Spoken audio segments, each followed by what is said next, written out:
This seminar is designed to provide invaluable insights and directions which will help you in your long-term career. So, without any further ado, I would like to introduce our members, Mr. Swapnajyoti Sharma, Mr. Atanu Kumar Chaudhary, Jayanta Madhav Barua, and Mr. Tarun Chandra Bodhar. Now, I would like to give a brief introduction of our members. Mr. Swapnajyoti Sharma, a graduate in economics from Cotton College, Gauhati, and LLB from Government Law College. Mr. Sharma joined as a direct recruiter officer of the 14th batch. He is visiting faculty in several education institutions in Guwahati, such as Don Bosco, Jettwings Business School, and Jettwings College. He is a director of Guwahati Management Association and a member of Rotary Club. Now, I would like to ask Mr. Mampi Bora to facilitate all the members of Rotary Club of Guwahati. Please give a huge round of applause.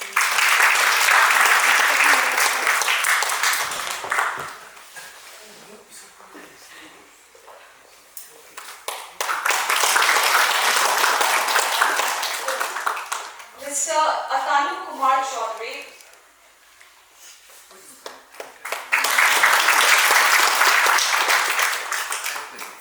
Mr. Jayanta Madhav Barua and Mr. Tarun Chandra Bodhar.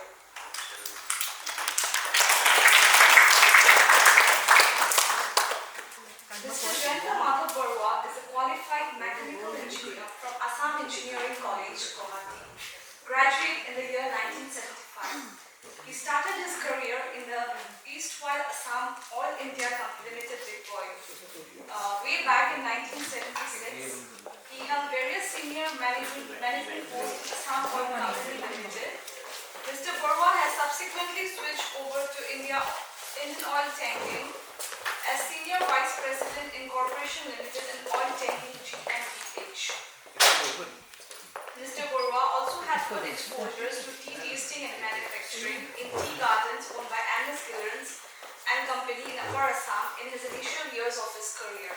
The high-quality orthodox tea manufactured in those gardens was marketed by 100% export of countries like UK, Germany, etc. Mr. Barua is an approved valuer for plants and machineries across various cross-sections of the industry. Further, he has been appointed as Vendors Independent Engineer by HTFI Bank Limited for Eastern India to assess the ongoing infrastructure projects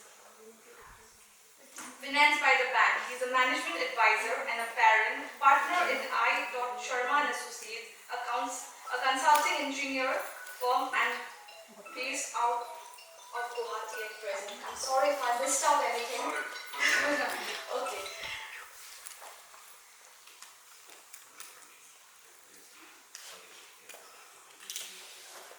Now, a brief introduction about Mr. Atanu Kumar Chaudhary. Mr. Atanu Kumar Chaudhary was born in Guwahati.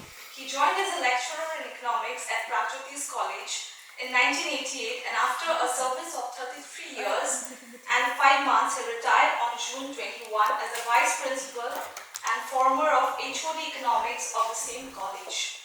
During his stint, he has presented academic papers in national level seminars and has attended workshops and conferences. He is a founder member of Northeastern Economics Association and a life member of Northeast India Council for Social Science Research. He was associated with IGNO as a counselor for its Masters in Rural Development course.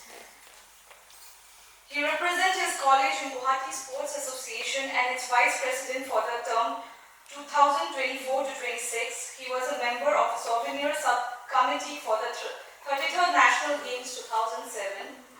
He likes to travel, read, enjoy sports, watch movies and do photography, and immensely enjoys interacting with people, especially with young minds.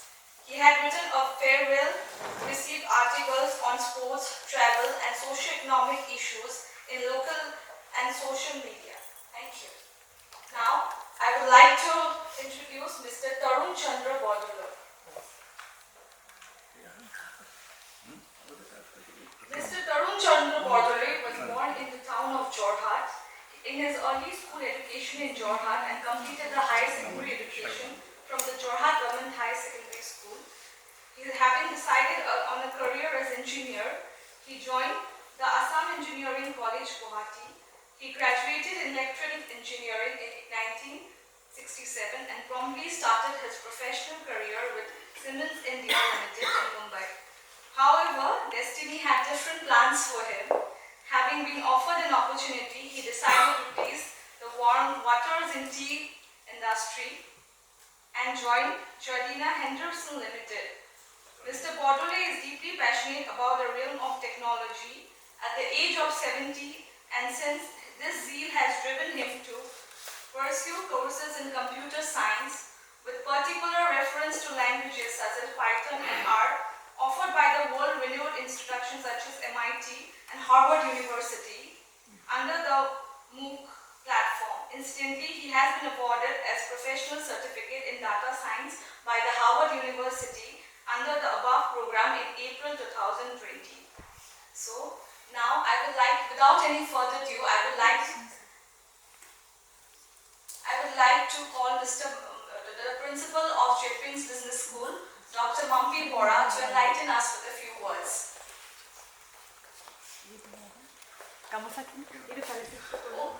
Okay, so now I would like to request ma'am to felicitate our members from Rotary Club of Gauhati South. Please, a huge round of applause, students.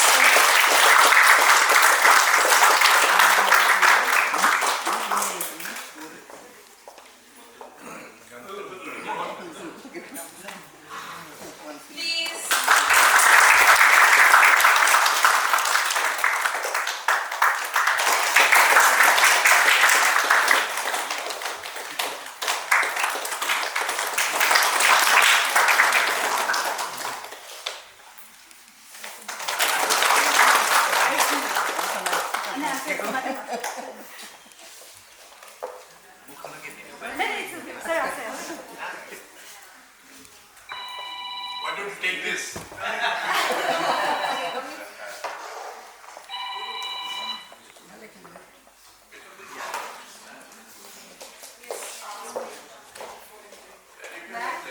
would like to call you on the stage to enlighten us with a few words. Please give a clap for Mr.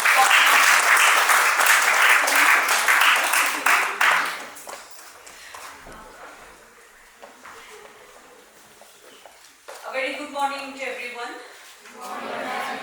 Respected invited guests, resource persons, faculty members, and my dear students. I welcome each one of you to this insightful session, How to Face Interview. It is utmost important in your professional life. Considering your needs, we are organizing this today.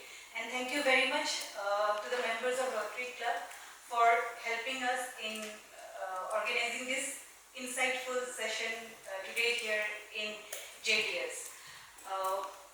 Interview skills, we all know that it's an art of crafting right from resumes to presenting yourself and showing your capabilities.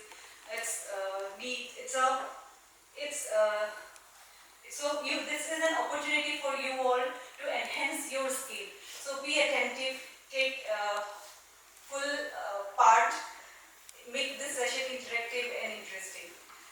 So we hope we look forward for a very interactive interactive sessions today here.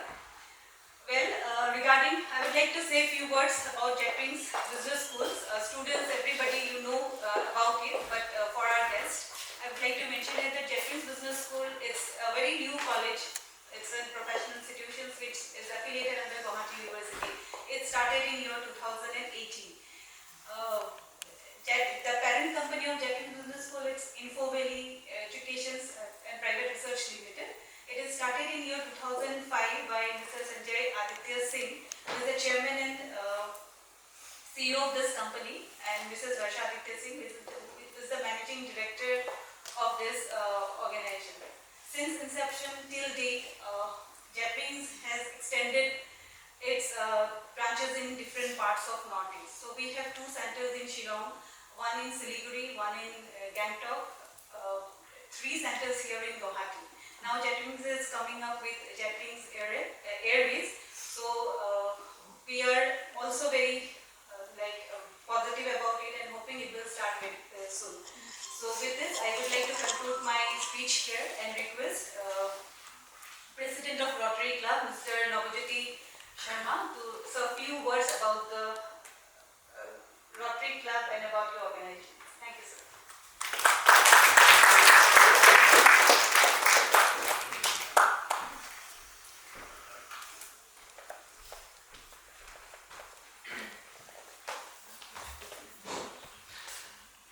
Good morning to you all. Yeah. I think today is a very interesting day for you because you have to face interview in after you go out from this institute anywhere.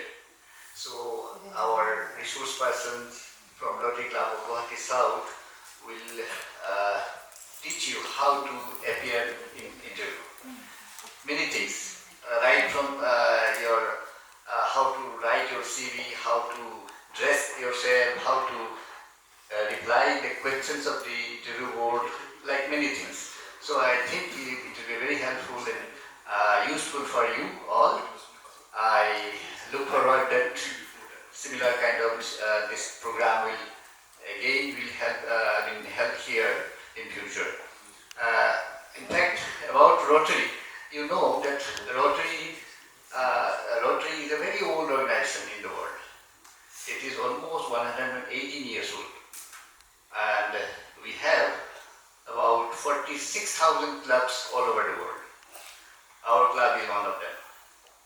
In India, around 3,000 clubs are here, and in this northeast part of the India, that means including all the 8 states and part of West Bengal, we have around 109 clubs, and it is under one district. It's called District 3240. So like this, we have about 34 districts in India. So this is a very big organization, NGO, international NGO. We do a lot of service works in the community, particularly, and also in the health sector, in education, in all other aspects of the developmental works in the community. So, in brief, I don't like to lengthen my speech because already we have crossed half an hour. I again thank you for inviting us to hold this program in your institute. I thank all the faculties and the management of this JDS. Thank you very much.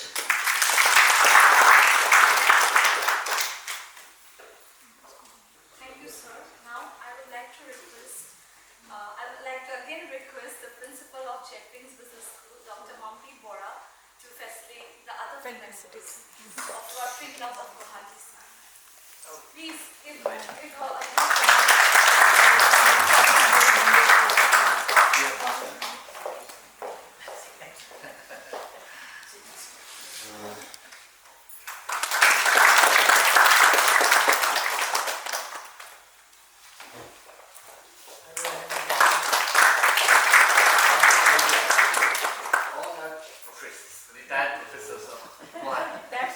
University, college, and everybody.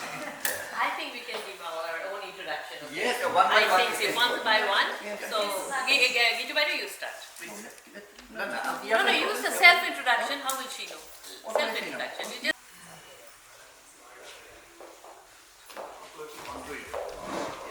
Good morning to all of you, and thank you for calling me up here. It's a very nice experience, to be standing here facing students, after almost once again. Facing students once again. once again, after 20 years. I was in the university before that, but it's really very nice. But I wasn't expecting to speak here. But I don't know what you are. Are you? Are you screw? I mean, the Jettwings screw and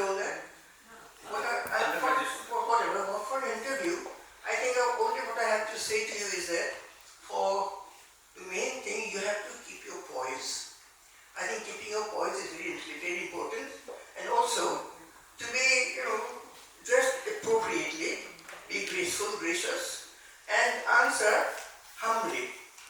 I think that is most important. I mean, I don't know what to say otherwise, but I think those few points, and if you're facing an interview where you have to answer in English, then your pronunciation should be good.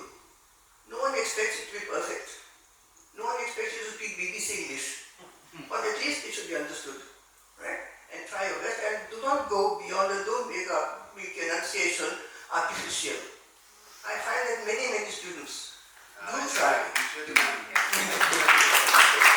So I've been teaching in the university for a very long time, and I have always found that some of our students, they try to speak in some very artificial accents, thinking that they are doing it well, but that's not at all correct. I mean, we are whatever we are, Assamese, Bengali, whatever. So let us speak as we can, right? And then again, another point I'd like to make up is that you have to, as I said, keep your poise, but also be very forward, very confident in your approach. So once you're confident in your approach, you go in, and when you have to sit down, you sit down. The others will speak better, they are more prepared for it. But as far as and your dress appropriately. Don't overdo your dress, right? Dress as don't underdo your hair, correct? You should understand what I mean by underdo. But don't overdo. Go as you go casually, but in clean, nice clothes, as expected. Alright? And once you go in, don't fiddle around. Don't fiddle around with your dress, but be there as you are. If you have to fiddle around, do the fiddling before you enter the room. Alright? But once you go in, be sure that your dress is fine and that you look alright. And for heaven's sake, do not make up too much. I'm telling the girls. I mean, extreme makeup is not good. Do whatever is necessary so that you look attractive. Right? And then answer slowly and clearly. And in case you don't know some answers, remember that no interviewer or no examiner expects you to know everything. Right? No one does. We've never done that. But if you don't know the answer to some question, don't be shy. Just say simply, sorry sir, I couldn't understand that question. That's all. Or I can't reply, I don't know that question. And no one will blame you for that. Alright? Now having said this, I think I've taken enough time and I'll leave you the others. Thank you. Thank you very much.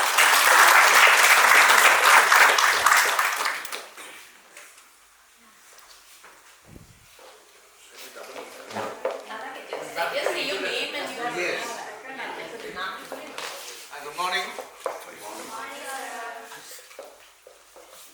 I don't want to continue with my this thing. So, but still, I'll tell you that I am Deepak Bhagwati. I am an engineer. I'm not a teacher. I'm an engineer and worked in the Assam State Electricity Board. That's all.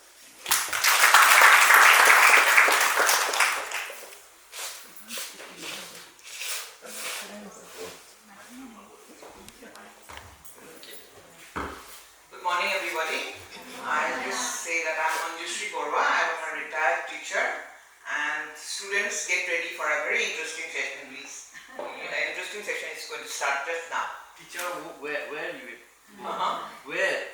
Teacher of which college? No, me, myself. I was a teacher in Surendas College, Haju. Yes.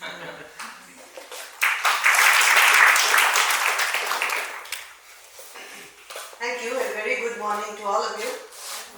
I am Mrs. Binoti Borthakur. I was retired professor and head of the Department of Philosophy in Cotton College. And I have been a Rotarian for a very, very long time. Thank you very much.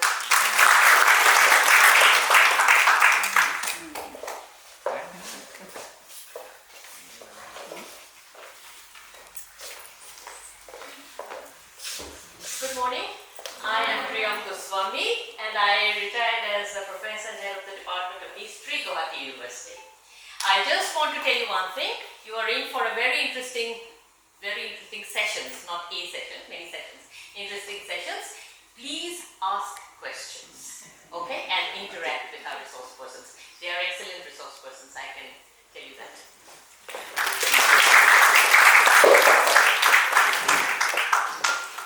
Very good morning to you all. Good morning. So nice to see the students after a long time. I was a teacher, head of the Department of Education of Henry Girls College. I joined Rotary in 2005 and I am enjoying my Rotary life till 84.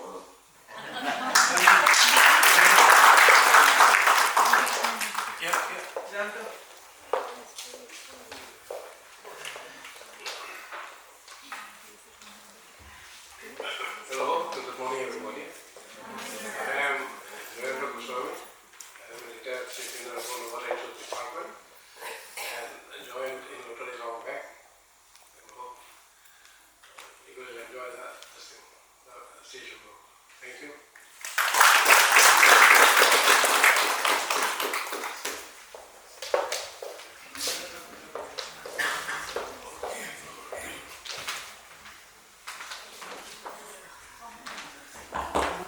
Thank you, respected members of Rotary Club of Guwahati South.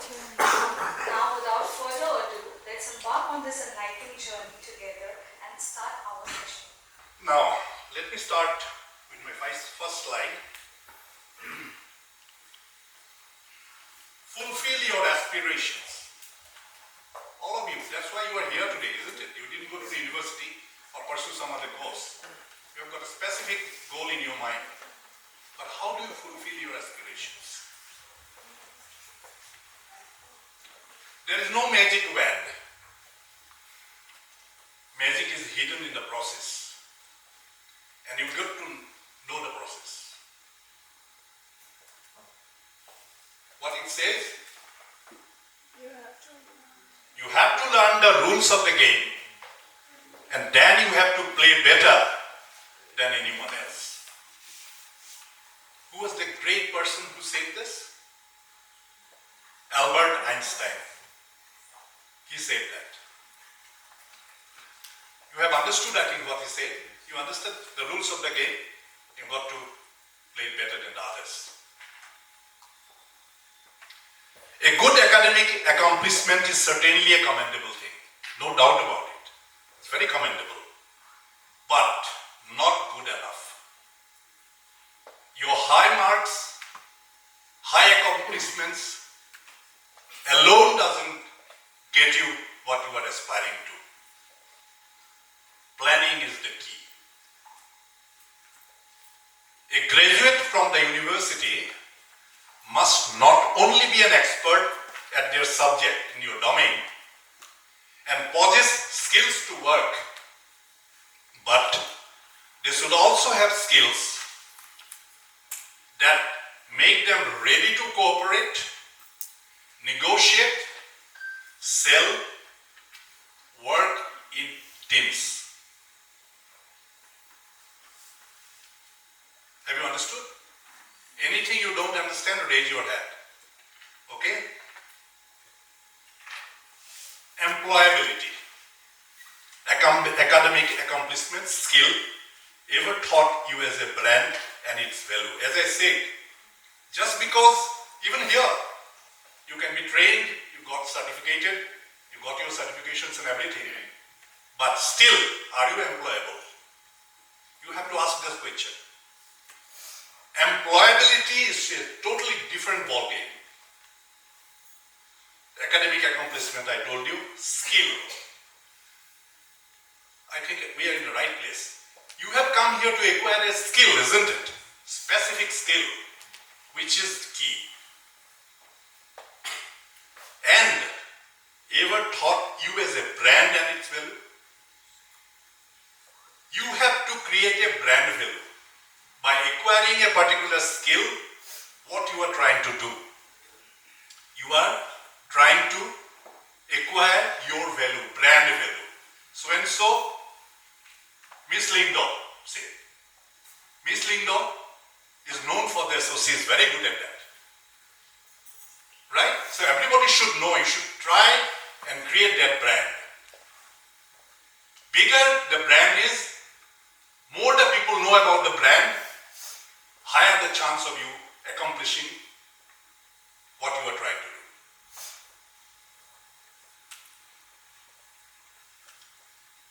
Employability skill, I have already told you. Your niche, your skill set. What is your niche? What is the skill set you are really you can claim that you are really good at it. Internship, volunteer service. Do we have a system here for doing any internship? I doubt it. Or I don't know if you may have. You have? Very vital these days. Even volunteers, any volunteer service you do. Why? There are a lot of employability skills. I'll tell you few. Communication, innovation and problem solving, critical thinking and decision making, leadership and global citizenship, professional development and management, emotional intelligence, I'll delve into this at length later, digital literacy, you have to be these days, even in airlines. Unless you are digitally literate, it's difficult, isn't it? Collaboration and teamwork and communication, I have told you. These are the employability skills in today's world.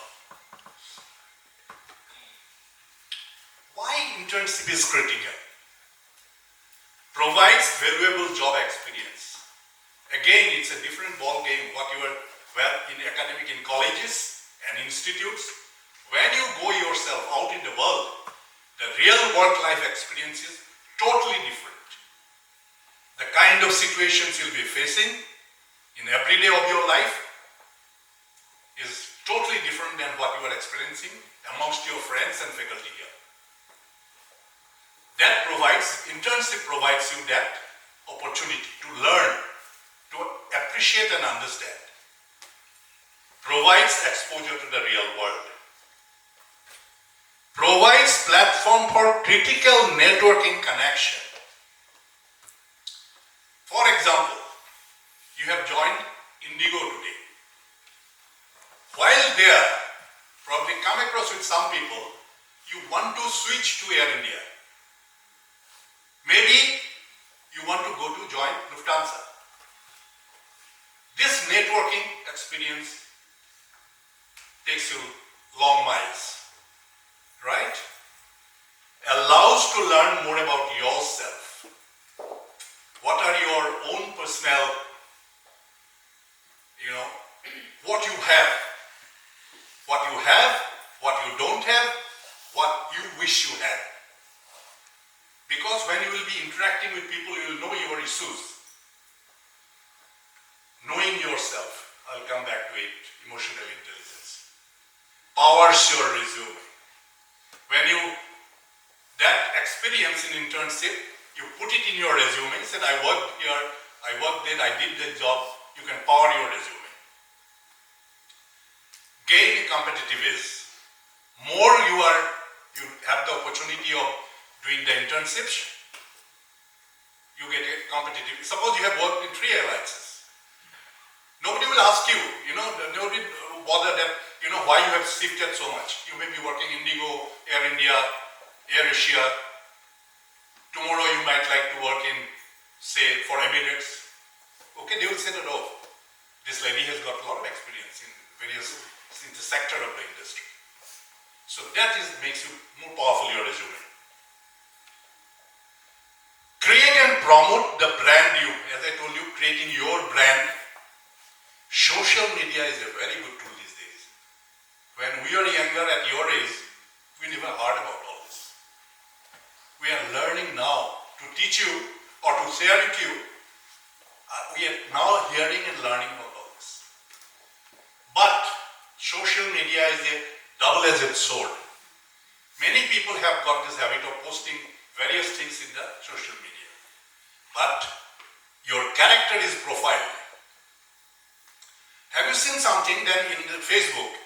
They say that so and so, you are like this, you are not like this, you can be like this. They say few things, isn't it? They have profiled you. You may think that who notices, but Facebook profiled you. And that is being, these days the human resource departments of many companies, they refer to the social media things in quite an extent actually. We may think that who knows us, but no. some name will be clicked, you will be there in front of the person. You get my point? It's good if it is properly used. You can really sell yourself. You can make a mark in the market. You will be saying and expressing views in such matters in such a way, they say, this is the lady or this is the guy, you know. We must try to get her or him in here. Your value. Facebook, LinkedIn, these are good tools, but properly used. A lot of people say there is no job, but today I don't think anyone can say that there is no opportunity. Opportunities galore. They are to explore the unconventional path. For example, why have you come here?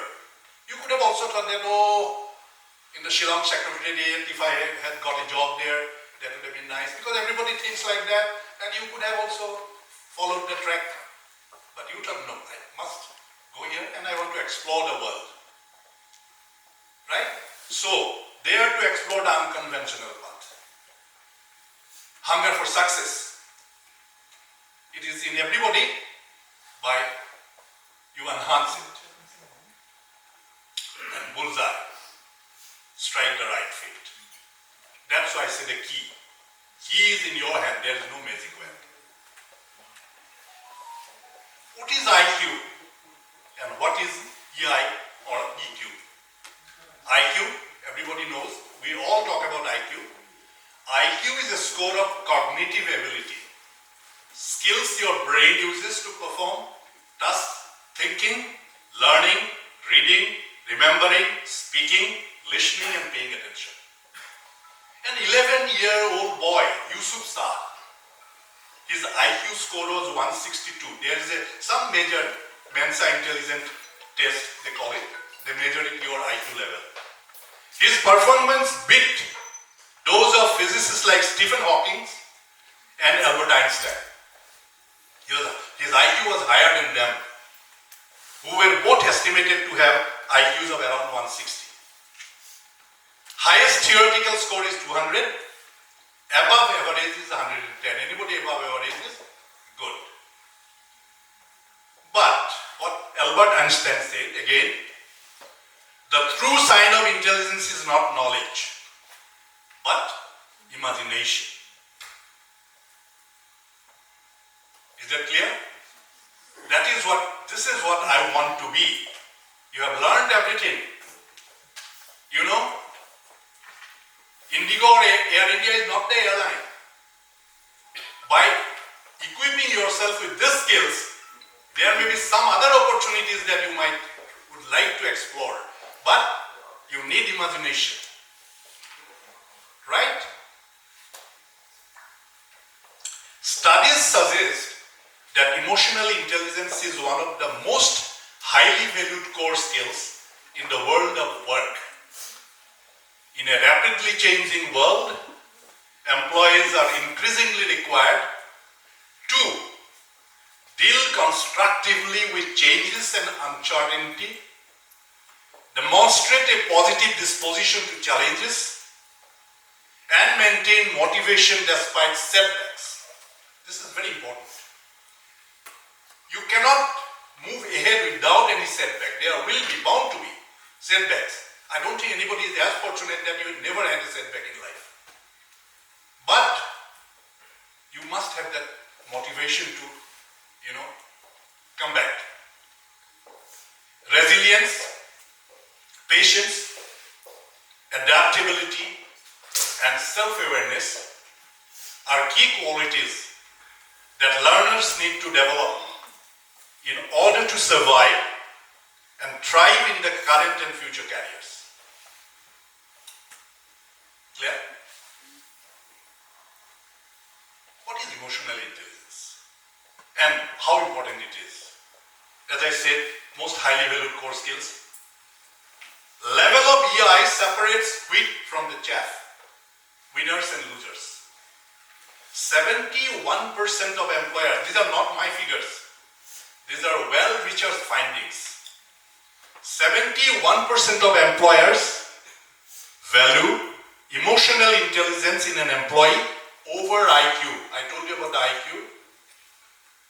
75% are more likely to promote an employee with higher EQ over someone with higher IQ. That's how important it is. Now, emotional intelligence, it indicates more importance on interpersonal skills. In your profession, I think the kind of skills you are trying to acquire, this is very important. Recruiters look for EI during personal interview. Their specific thing is your qualifications and all in the resume or the one or two questions they will ask. But when they say that you'd like to know as a person, it's all about EI. Not formally taught. These are never taught anywhere formally. These are self-development effort. Now IQ was one thing, they said that to some extent it is sometimes limited as you are born, and it is plus minus something can develop, but basically it is more or less, you have this is a genetically or by birth you have acquired it, but EI is never cut in the stone. EI is one thing you can always work on it, you can develop. Healthy social reaction, it helps with good in EI. Like physical exercise, work on mental health. Like physical exercise, you must work on your mental health. What is emotional intelligence? We all have emotions. We all. What is emotion? We like something, we dislike something, we get angry, we get sad, we get frustrated. Isn't it? These are all emotions. All of us. None of us are free from that. It's all in the mind. We are what we think. Now, Gautam Buddha said, see, we are what we think.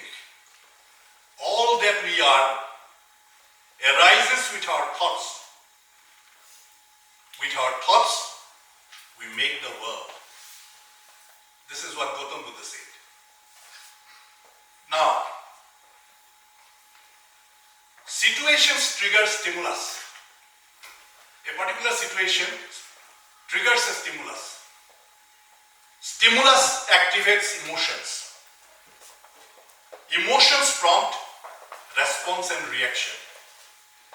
Response and reactions result in a consequence and outcome.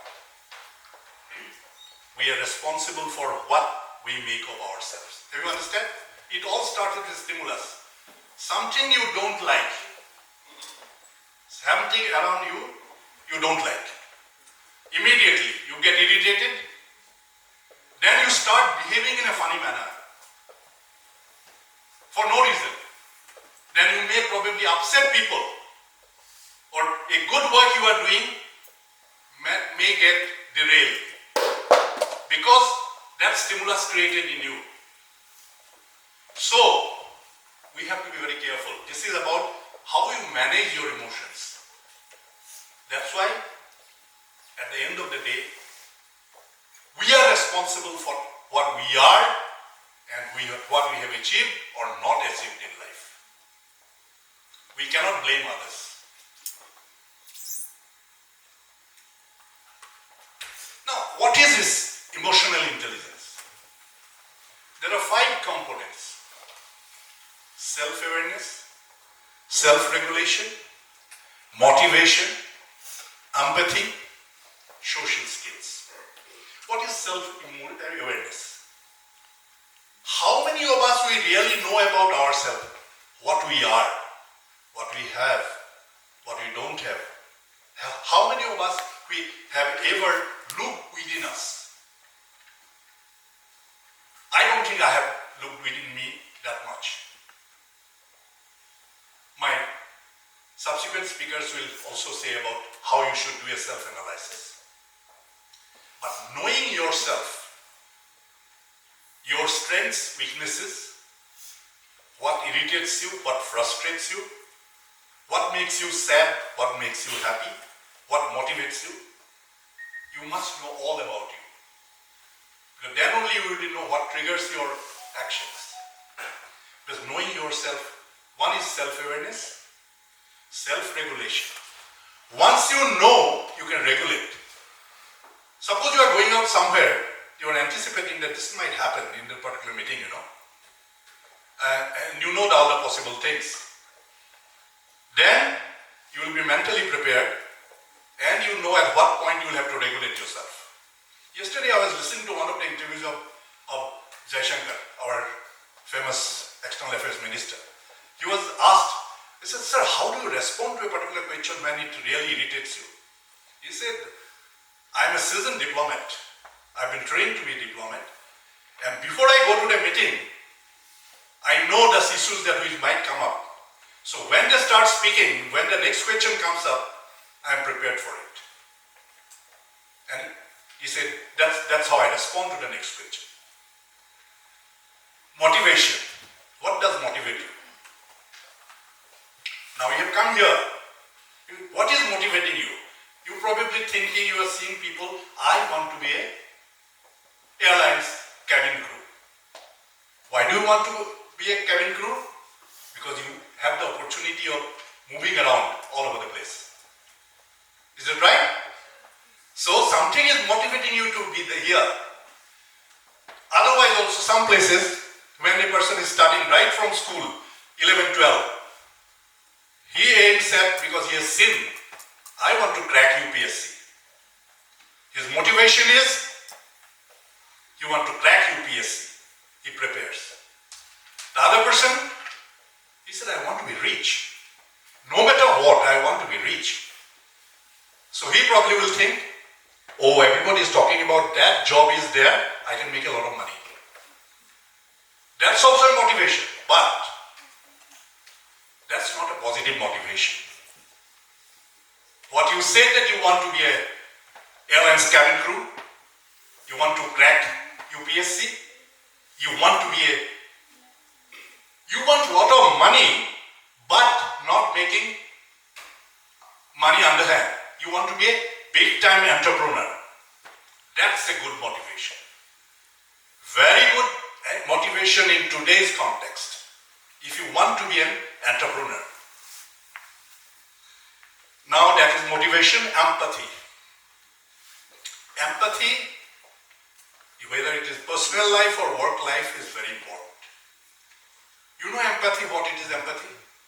Empathy is, you must be able to put yourself into the other person's shoes and try to feel how he must be feeling. If a man is upset and he reacts to something which you don't deserve, it will do you good if you can regulate your emotions, can think about, why did this gentleman behave like this to me? Because I have not done anything wrong. Without thinking, if you respond and react to it, it might lead to a very embarrassing situation or damaging situation. Because before you went to him, he faced something or something must be happening in his life. But what he thinks about you is very important to you. So you have to hold your thing. You must think that, there must be some problem. He's not always like this. Or even if a person is like he is always, so he must always have some situation. But whatever he is, his opinion about you makes a lot of difference to you. In that case, as they say, you have got different ways to manage with him, or you have to swallow it. Whatever, but your objective is that you want to speak to him, communicate, get out of the place as soon as possible.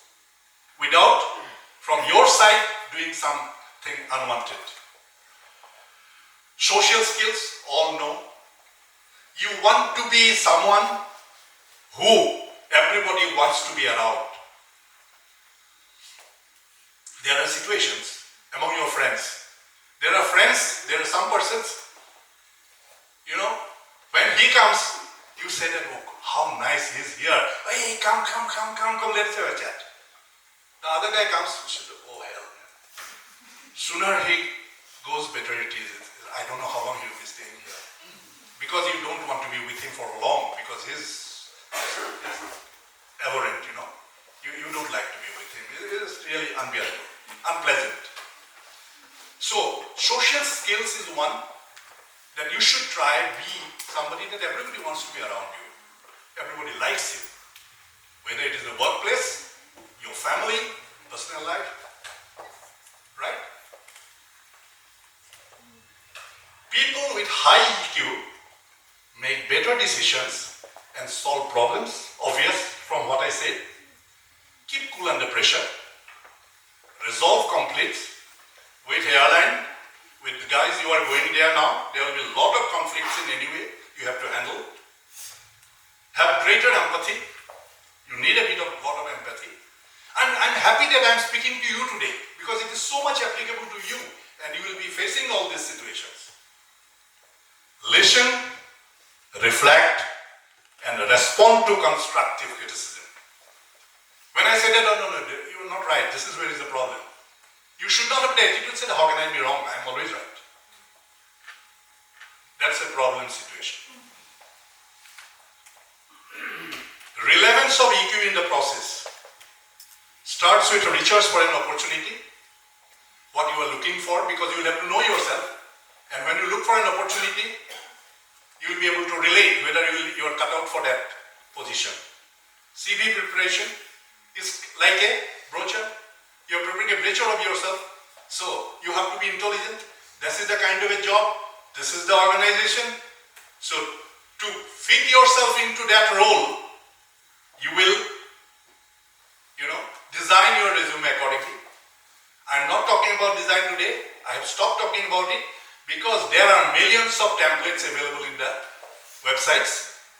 You have to choose one which will suit your particular purpose and modify it accordingly. Content reflect EI activity, creativity and passion. Resume, that content you put in, it reflects your emotional intelligence, meaning what you are trying to highlight. Alright, that itself shows a volume about you as a person. And even interview, how you face the interview, your gait, and your temperament, your body language, your tone of the voice, and how your eye movement and all that. That's again emotional intelligence, reflects on your destiny. Now, how do you demonstrate emotional intelligence in job interview? They will speak in detail later. Now, what reflects your emotional interview is, are you an active listener? Do you show emotions while answering a question? Or you just, say like you memorize something and you give an answer? Do you put life into it? Share the credit for your achievements. Whenever you highlight some credit during the course of the interview, because it's a question of conversation as they will speak to you, when the situation comes where you highlight your achievements, try to bring in and give credit to some of the other people who helped you in achieving this. Share how you are trying to improve yourself, because you cannot be perfect. No one is perfect. So there will be maybe questions where you may have to say that what are you working on to improve yourself. Don't shy away from talking about conflict. If that situation also question comes, you also must be able to tell how you resolve the conflict, so that you can learn from your mistakes. There may be questions. Then you should say that you're prepared to learn from your mistakes. Ask questions about culture and values at the end. There may be different ways you can ask about the company culture, values and all that. How you do it, they will explain to you, but there are different ways you can even learn from many other sources. What are your strengths? Typical questions, they will explain to you. Say these are few questions, I will not deal with it, just giving you a small thing. What are your strengths and weaknesses? What motivates you at work? Can you describe a time when you and a colleague disagreed on something? How did you handle it?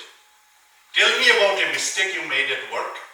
How did you handle the situation? These are the kind of questions I'm reflecting back to what I said.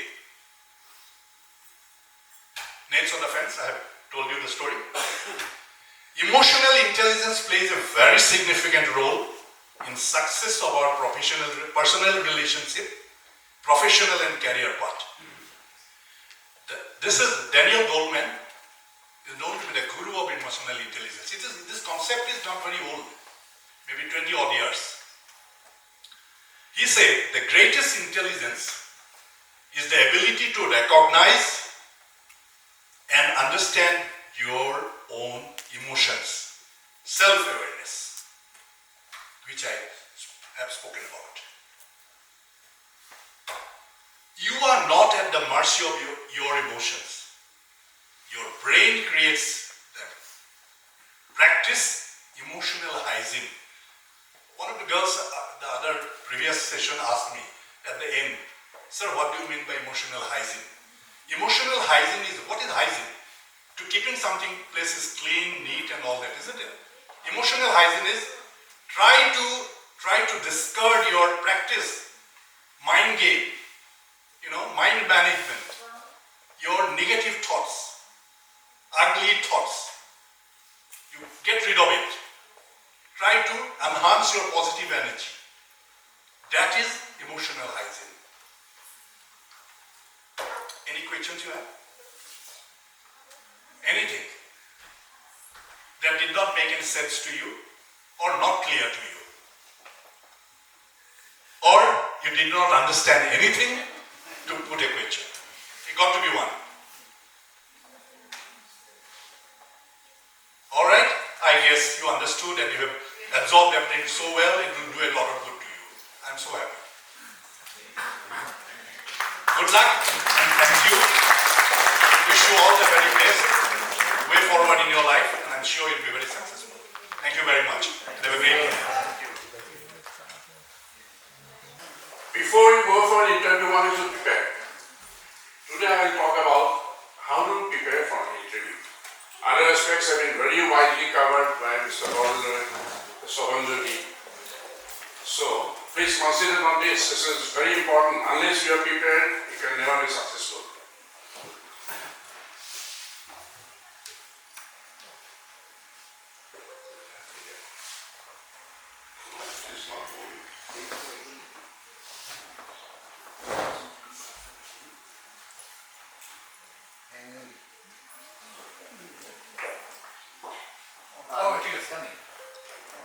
This is the presentation structure. I will start with definition of an interview. What do you mean by an interview? Is it only made for a job? Yes or no? I'll tell you. Different methods of interviews. Interviews need not be only face-to-face. Personality traits for different job profiles. Different job profiles is different personality. Strategies by the interviewers. That is important. And tips for successful interviews.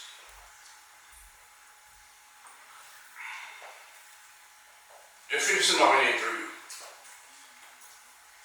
Interview is nothing but a conversation between two or more people. Questions asked to elicit facts and statements from the interviewee, person who is being interviewed. Interviews are not only for jobs. It can be for journalism, it can be for media reporting and employment-related contacts. You are more concerned about the last part. But there are other interviews also, which you keep seeing in the national televisions and all that. To assess the meaning of what the interview team can say. This is at the cost of repetition. I'm saying, which interviewer only wants to, they want to know what the interview is, what does it think, what is his attitude and things like that. A technique used to understand the experiences of others. Different methods of interviews. Interview need not be only face-to-face. One is face-to-face. And most commonly used interview method these days is a telephonic interview and video conferencing. I'll talk about all these different types of interviews. essential traits for different job profiles. People have different personalities.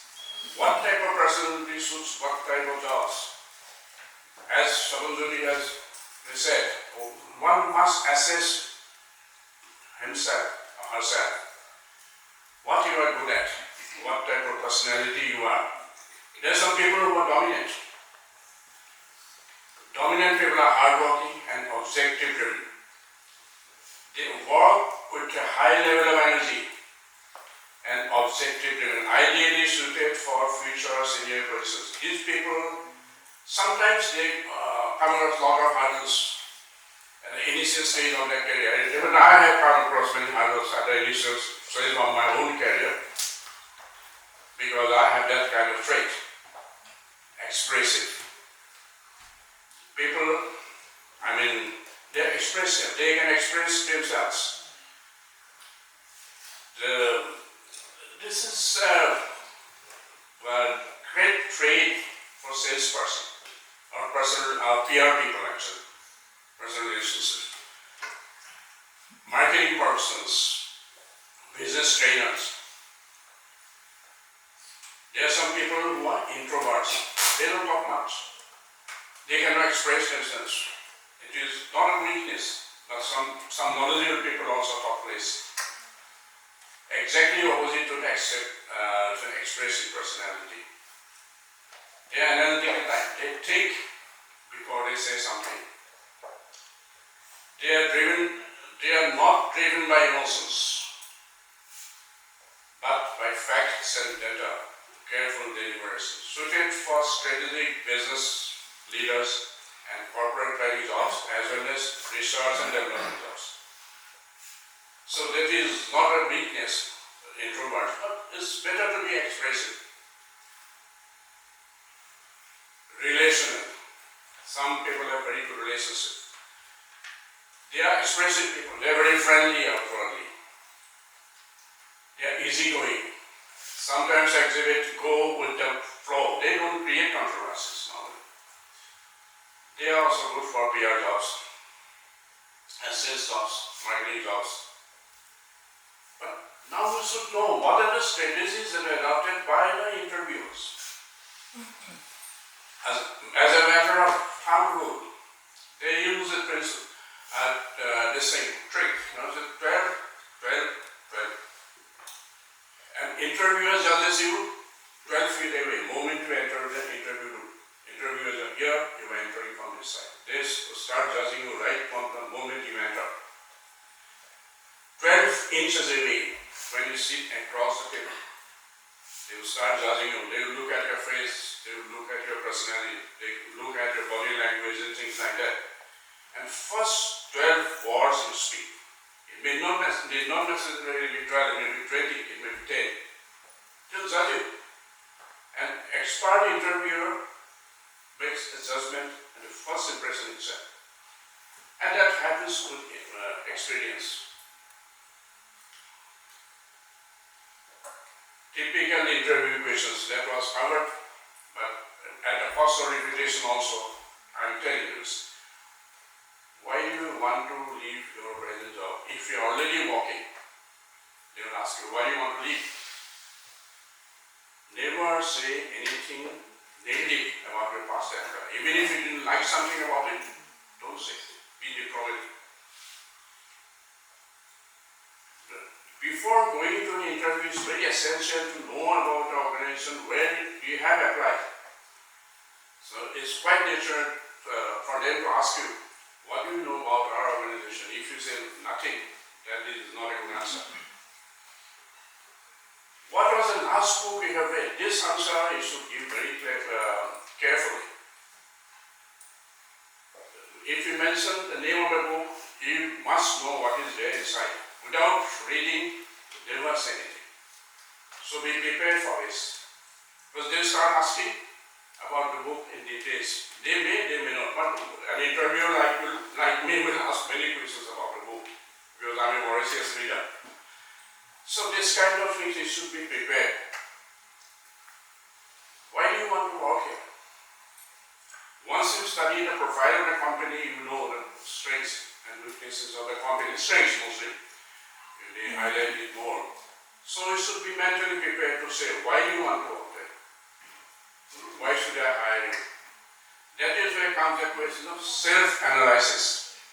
Self-analysis, how do you do? If you stand in front of a mirror, you can look at yourself. Imagine yourself when you are standing in front of a mirror. What are the plus points? What are the good points you have? If you write 10 plus points about yourself, it will be very difficult to write your negative points. But be very clear about your negative points also. At the same time, you should be prepared to say how you are trying to overcome your weaknesses. So the strengths and weakness analysis is very, very important. The interviewer expects you to ask questions that matches the position you have applied for. If you have applied for a sales job, you must know what the product.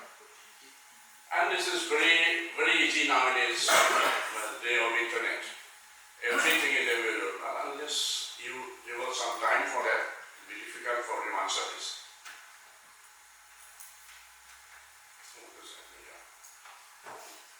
Now, before going to an interview, research the prospective employer, the place where you are going to work.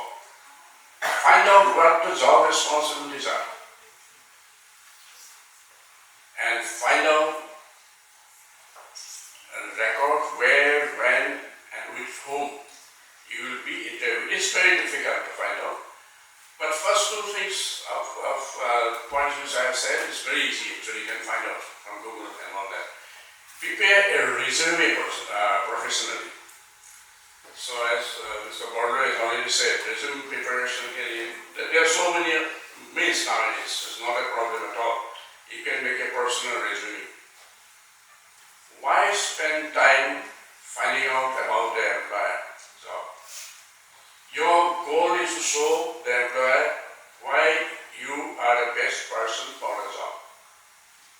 To do that, you have to relate your strengths to the requirement of the job.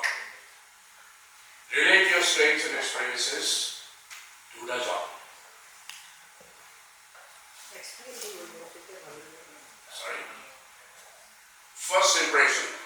First impression is your resume. So preparation of your resume is very important.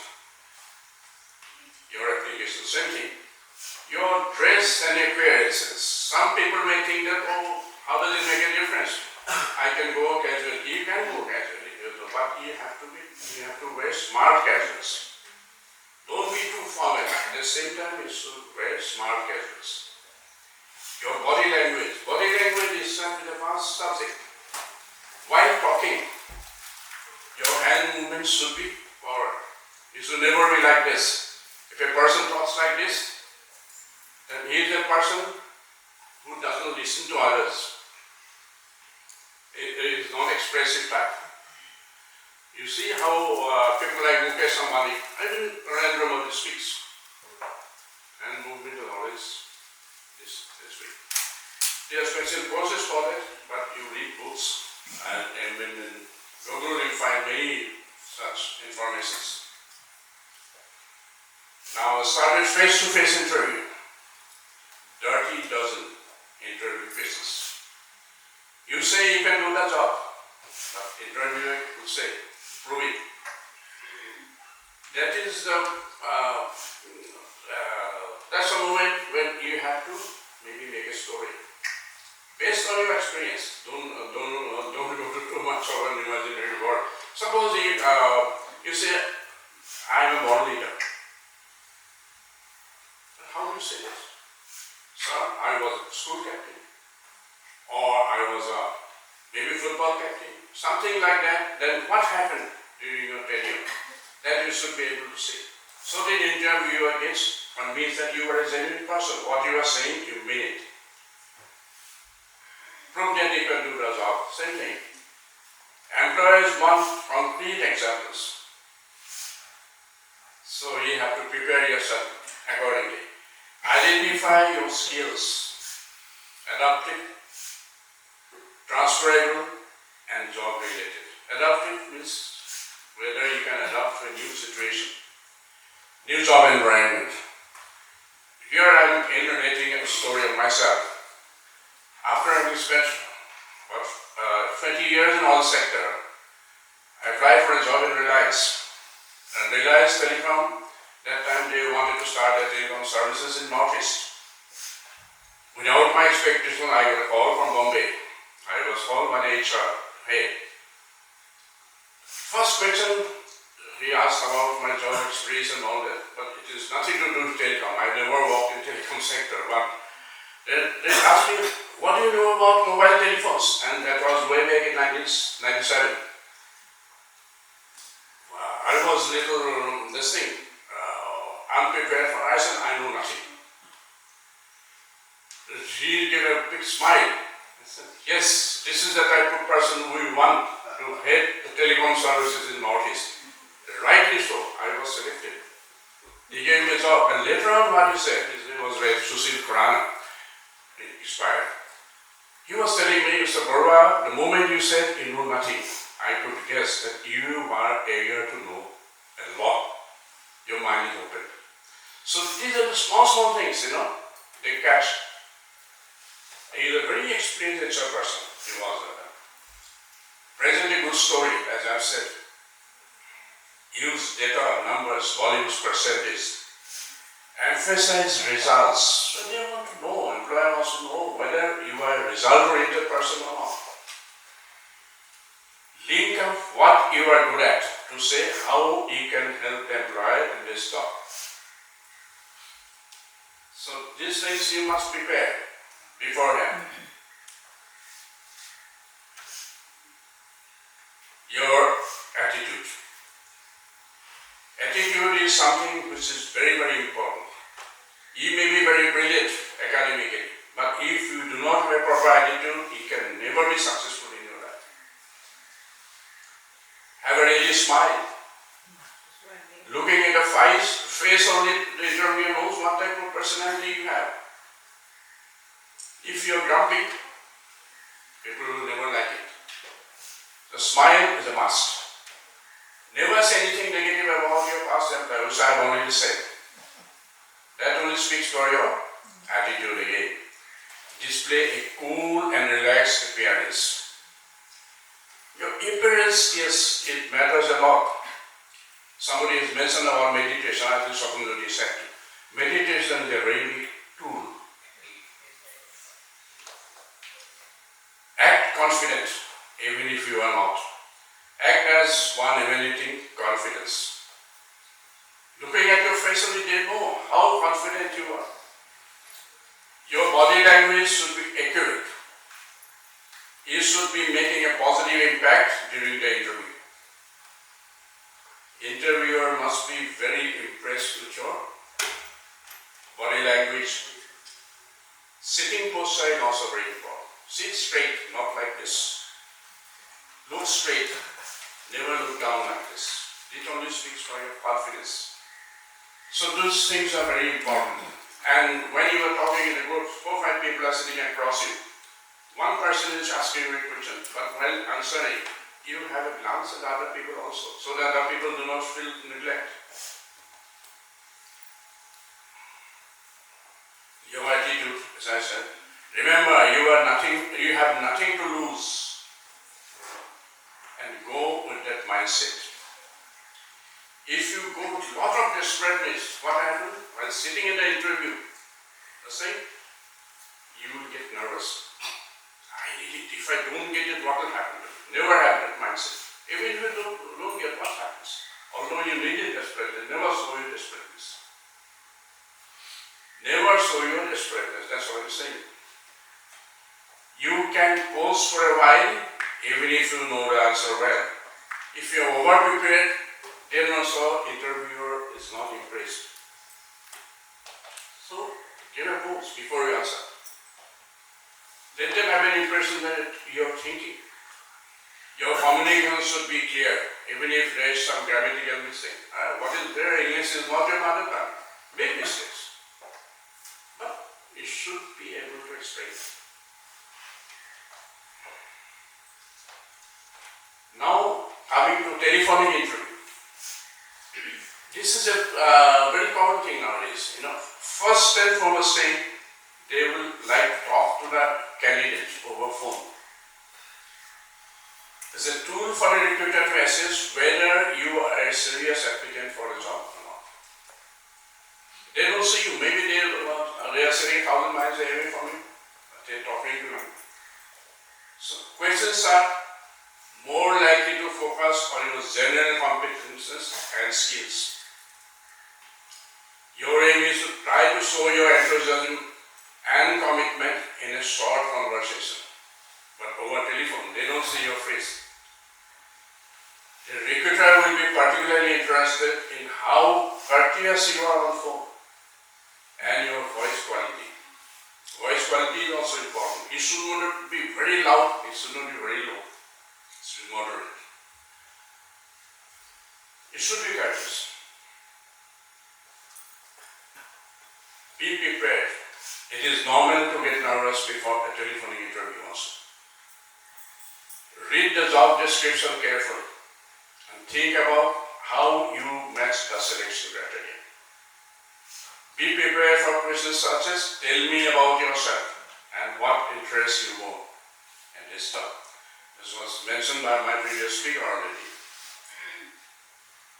Tell me about yourself. Practice before the interview. Take honest opinion from maybe some of your well-wishers. All friends may not be your well-wisher. Anyway, that you know who is your well-wisher, who is not. And how you come across by phone. Any improvement needed.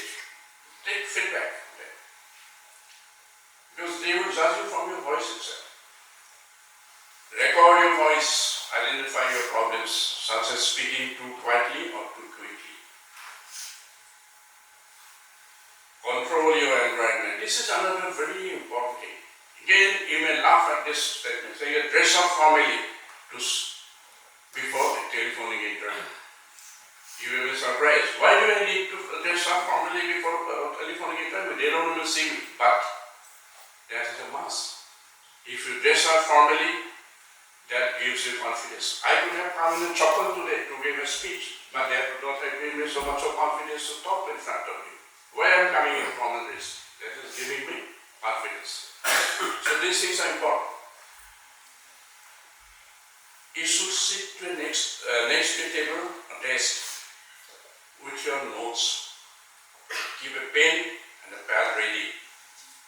Copy of your application, CV, whatever you have written in your CV. You may not remember, so keep it in front of you. It's a telephonic interview only. Put them in good order so that whenever they ask you something, you can reply. Stay calm.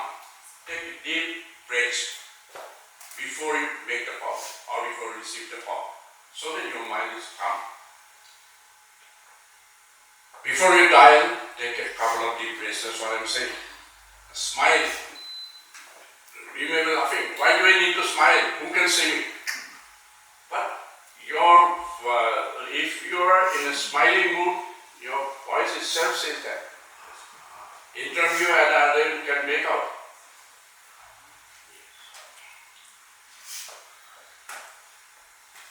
If you ask a tricky question, take time to think. You can always say something like, let me just reflect. You take time. Give me a second, sir.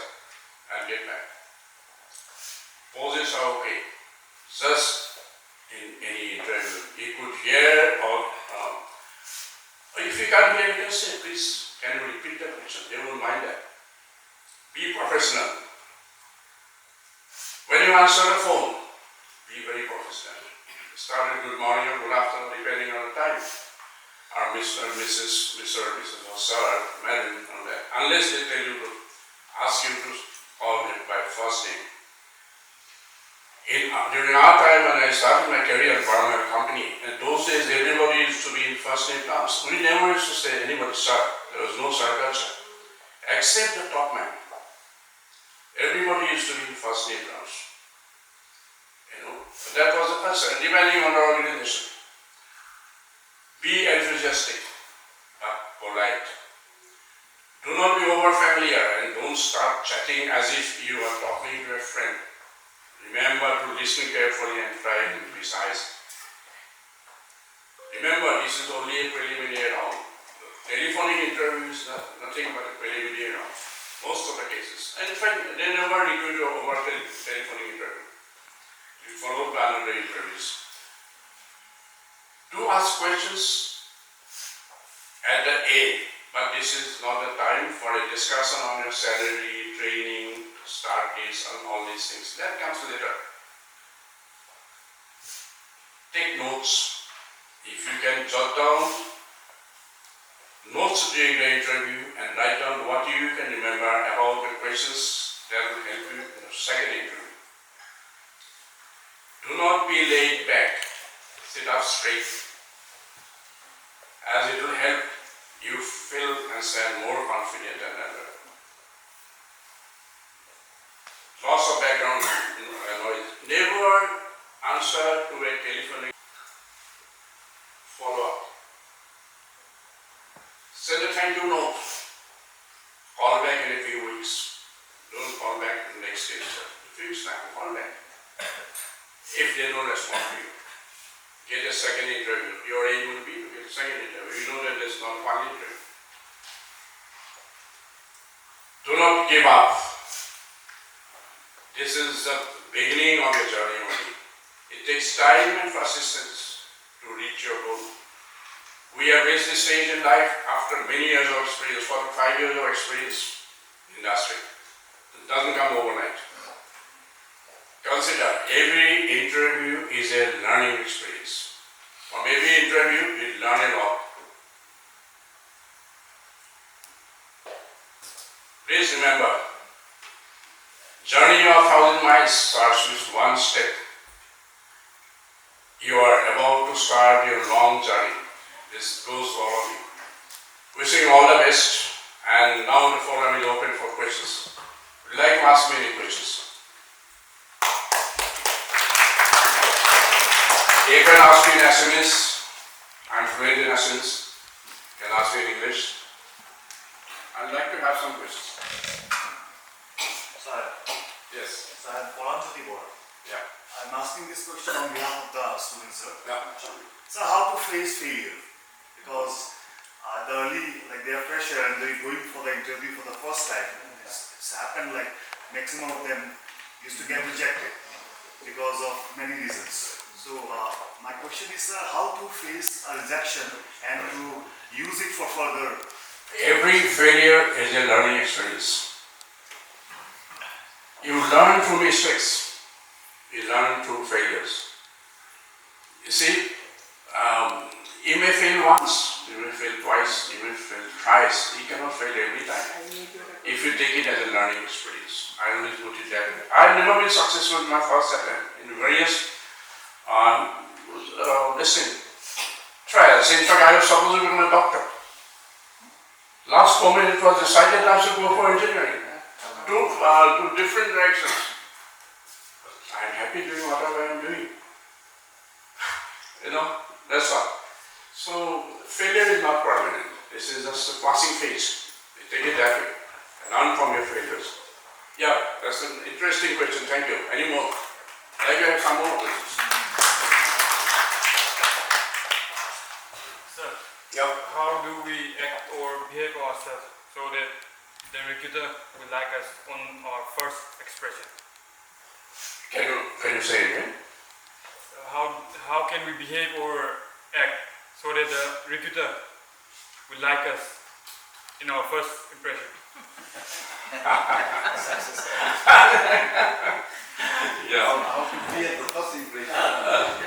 First impression we're talking about, right? Yes, sir. First impression may not be the last impression anyway. My straight answer is yes, but it can be a lasting impression. So when you go for an interview, as I have said, the moment you enter the interview room, they start judging you.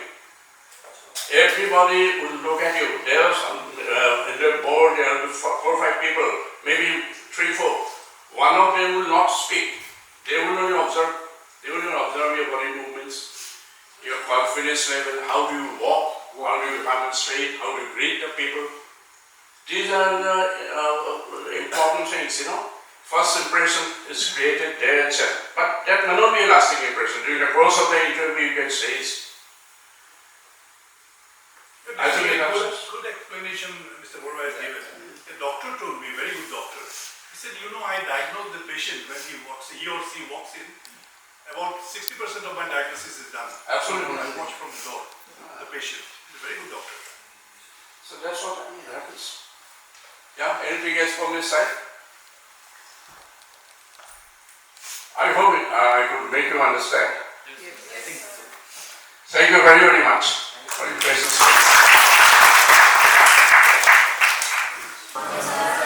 Are you ready for the second session? Yes. Okay. How did the first session go? Wonderful.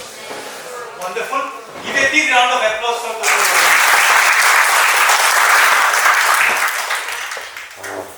Okay. So, what is the personal interview all about? Why do we have something called the personal interview? What purpose does it serve? An interview serves three important purposes. Number one, giving information about the organization. You know, the interview process is not a one-way communication. You know, somebody asks you questions and they will give you answers. No. Today's organizations also seek to provide information to the candidates about the organization. This is because, you know, each organization has its own distinct culture, own traditions, own, corporate structure and style. Sometimes, the candidate's personality, profile may not necessarily match the organization's values, culture, ethics, and so on. And therefore, many young people who join organizations, sometimes you find that they leave their organizations maybe 3 months, 6 months after they have joined. They don't find the place comfortable, right? So, organizations today are very keen that before a candidate joins a particular organization, they should know what the organization really stands for. You know, the interview is a very, very sensitive aspect of our lives, and we are very keen that we do very well in the interview because we all want our jobs. But let me also assure you that organizations themselves are also very keen that they choose the right people for the job. They are very anxious. As you are anxious to get a job, they are anxious to get the right people. You know, the interview is a very subjective process. There is no single way to find out who is the good candidate or who is not the right candidate for the organization. And therefore, organizations spend a lot of time, lot of effort in conducting interviews. If for some reason, during the process, the right candidate is not selected, in that case, it's a big loss for the organization. More importantly, if they choose the wrong candidate for the post, in that case the organization has to suffer for a great deal of time.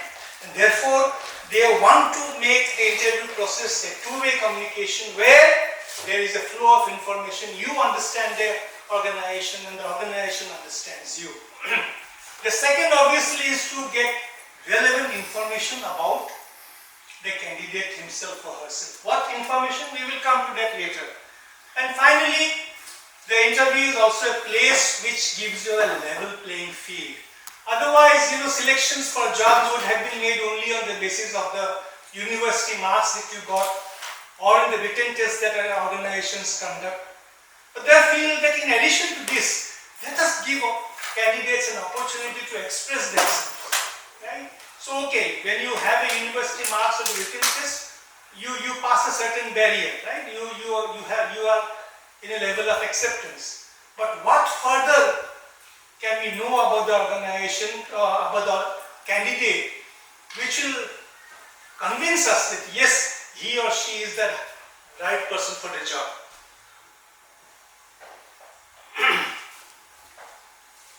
Both the candidate, you, as well as the organization can use the interview process to their advantage. It can be an advantageous situation for both of you. But this will depend on only when you know that what does the interview board want to find out from us. What do they seek? What do they want to find out? Alright? So the question is, what do the interviewers want to know about you?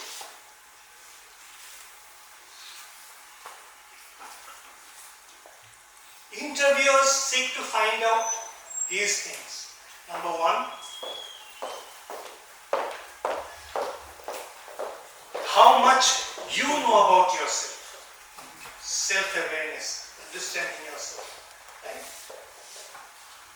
What are your goals? Do you have your goals? Do you have your aims? You know, young people like you may not really be very clear about your goals.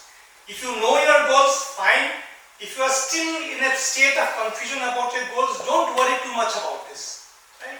But as you go on, as you complete your course, and you are all doing professional courses, I am certain that your goals will be clearer day by day. And when you go for the interview, think about it. What would you really like to do? What motivates you? What are you passionate about? What are the things that interest you? What do you want your life to be? Think about it, and slowly over a period of time, there will be greater and greater clarity about your goals.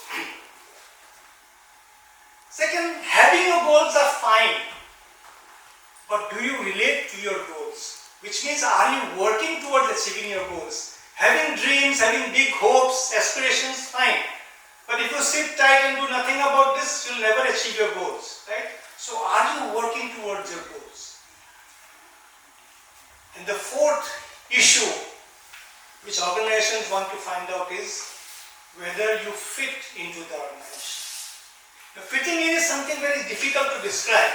As we proceed, I think we will have more clarity on fitting in an organization means. But before we come to discuss these issues in detail, there are certain ground rules for every interview, certain rules which are compulsory, mandatory, which you must observe before you go for appearing in the interview.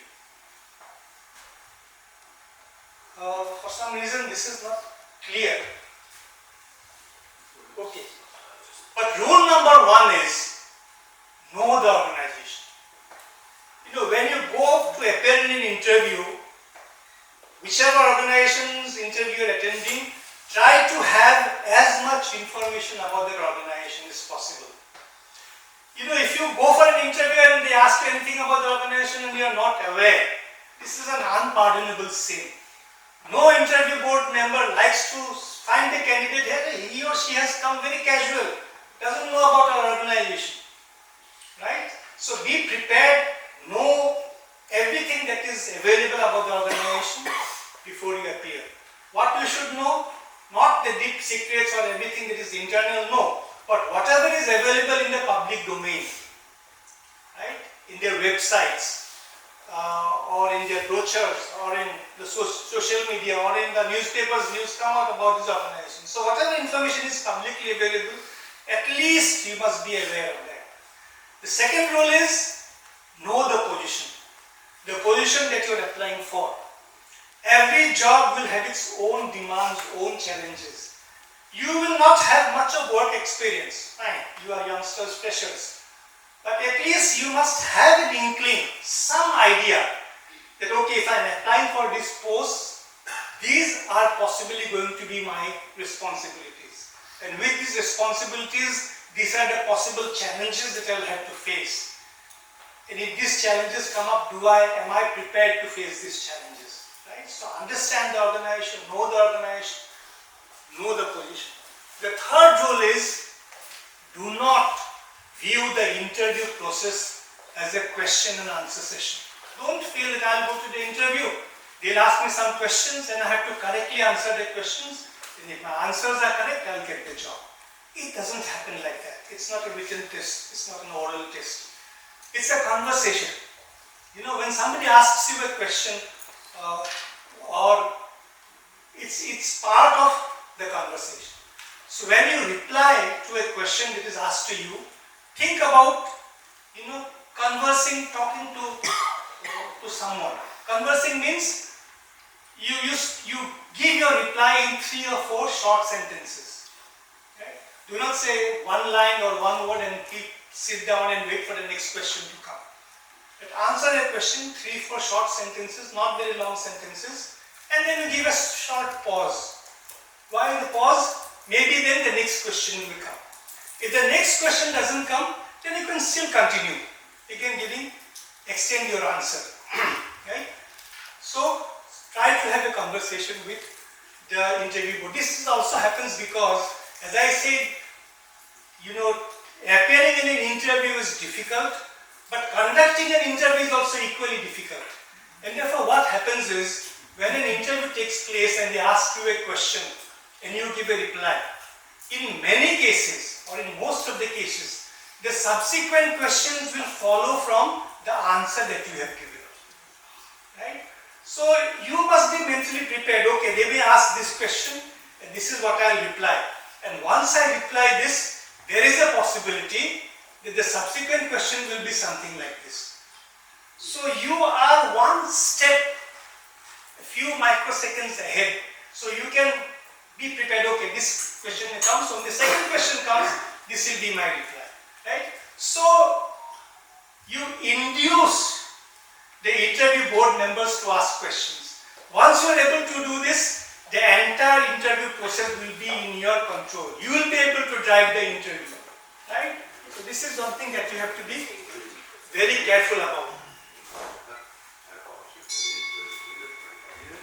The fourth rule is engage the interviewer. Now, as I said, carry on a conversation. Again, carrying on a conversation is very difficult. Engage the interviewer means that the interviewer must be keen to listen to what you are saying. There must be a continued interest to hear you. Right? Even when we talk with our friends or converse with our friends, are our friends ready to listen to us? Usually not. We say something one line and then he will say something else. Right? But the best way to engage in a conversation is by telling a story. Why you have to tell a story? Because a story has a beginning, and once you start with the story, if it is interesting, the listener will want to find it. Okay, still then what happens? And then you have a middle, the body part of the story, and once you get to the middle, the listener will still be interested. Okay, finally what happens? How does the story end? So they will be very keen to listen to you. Right? And then you say the end of the story. Right? So engage the interview by telling them a story. What story do you tell them? Tell them your story. Right?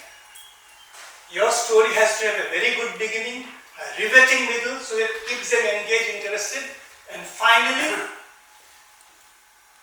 a beautiful ending, so that by the end of the interview, at the end of your story, the interviewers become part of your team. They feel, oh fine, oh I want this girl for my job, I want this boy for my job.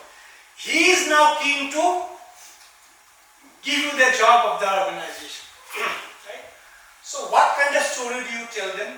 Tell them a story about yourself, about your life, that you can relate to the position. Right? Some incident that made you keen in your profession, you are following.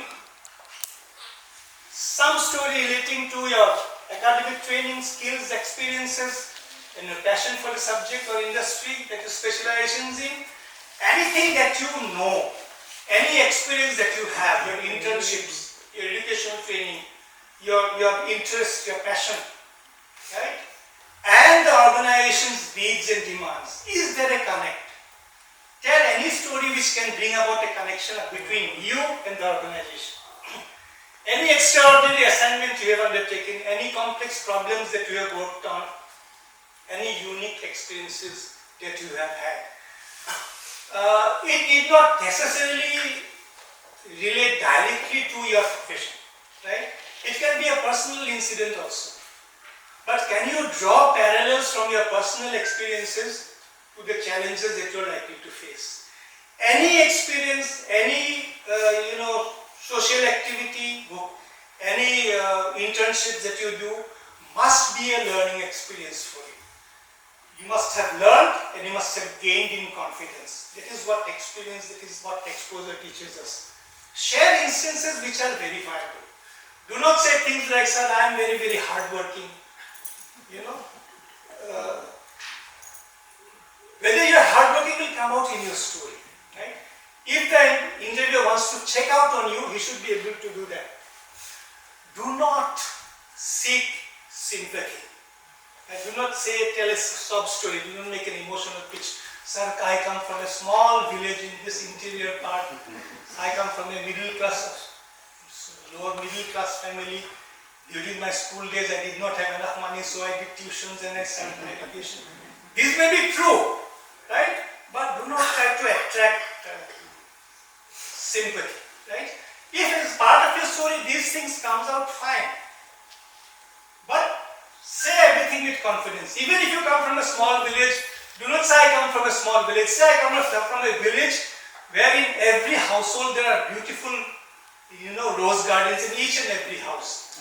Come in the month of October and you will see a beautiful sight in my village. Talk positive things about whatever background you have had. So, we come back to the first issue. How much do you know about yourself? Again, in an interview, thousands of candidates are interviewed. Interviewers are not interested in us. If not you, somebody else will get the job. Why he should be bothered about you? Right? But he wants to know, are you aware? Do you have self-awareness? How much do you know about yourself? Again, this is a very, very critical task and it's an absolutely difficult task. It is not easy. We have to make concerted efforts to know ourselves. And therefore, if you read the Gita, if you read the Bible, if you read the Quran, all religious texts say the same thing over and over again. Atmanam vidhi. Know yourself, understand yourself. To young students like you, I have a suggestion. I always give this suggestion. Take a couple of hours off, sit down quietly, switch off your mobile, take a pen and paper and write down anything and everything that you know about yourself. Think about yourself. What are my skills? What are my ability to adapt to situations? Am I creative? Do I have critical thinking skills? Am I able to solve problems? What happens when a problem arises? How do I deal with it? Do I deal with it myself or do I ask my friends or do I run away from problems when they appear? Right? Handling conflicts, handling pressure. What happens when pressure builds up? Some players, when pressure builds up, what happens to them? They get out. What happens when pressure builds up to a player like Rinku Singh? He hits sixes even in the last ball. Right? How do you handle pressure? How do you handle conflicts? Why I am stating this is not an exhaustive list. But why I am stating this is because in your job profiles, in your places of employment, these are the things that are going to be important. Not your university marks, not other issues, but you will be given a job not to do regular, standard work. You will be given jobs only to handle pressure, handle conflicts. In the aviation sector, in the hospital sector where you will be working, there will be not only pressure, but there will be unseen problem coming up every day. How do you react to problems? Think about yourself. When certain problems happen in your life, how did you deal with it? Is there something that you can learn from how you face pressure or handle conflicts? Right? Your communication skills, interpersonal relationship skills. Are you able to, mix with people very very easily? Do you make friends? Do you develop relationship fast? Your team player, are you part of a team? Project, event management, leadership, time management, motivation, strengths and weaknesses, likes and dislikes. Everything about yourself. If you have certain traits that you feel, okay, this is something that I am good at. Find out one instance where you did something really good. Right? You may have certain weaknesses, nothing wrong with having weaknesses. But write them down. Also try to find out whether you have been consciously making efforts to overcome your weaknesses. Right? Hobbies, passion, your physical health, your mental health, your life goals, and again the whole list. Write this about yourself and show this list. Show what you have written down about yourselves to your parents. Right? Your father and mother, tell them, look, this is what I have written about myself, what do you feel? Right? Because they understand you very well, they'll be able to say, okay, fine, this is good, this is also something that you can add. Right? Do not show it to your friends, because your friends may be your well-wishers, but they will be biased, they will not give an honest opinion about you. Right? So your parents are, or a very elderly relative is somebody whom you can show this. This list that you prepare need not necessarily be a one-time activity. You can visit this 3 months, 6 months and find out any changes that you have made in your personality and character.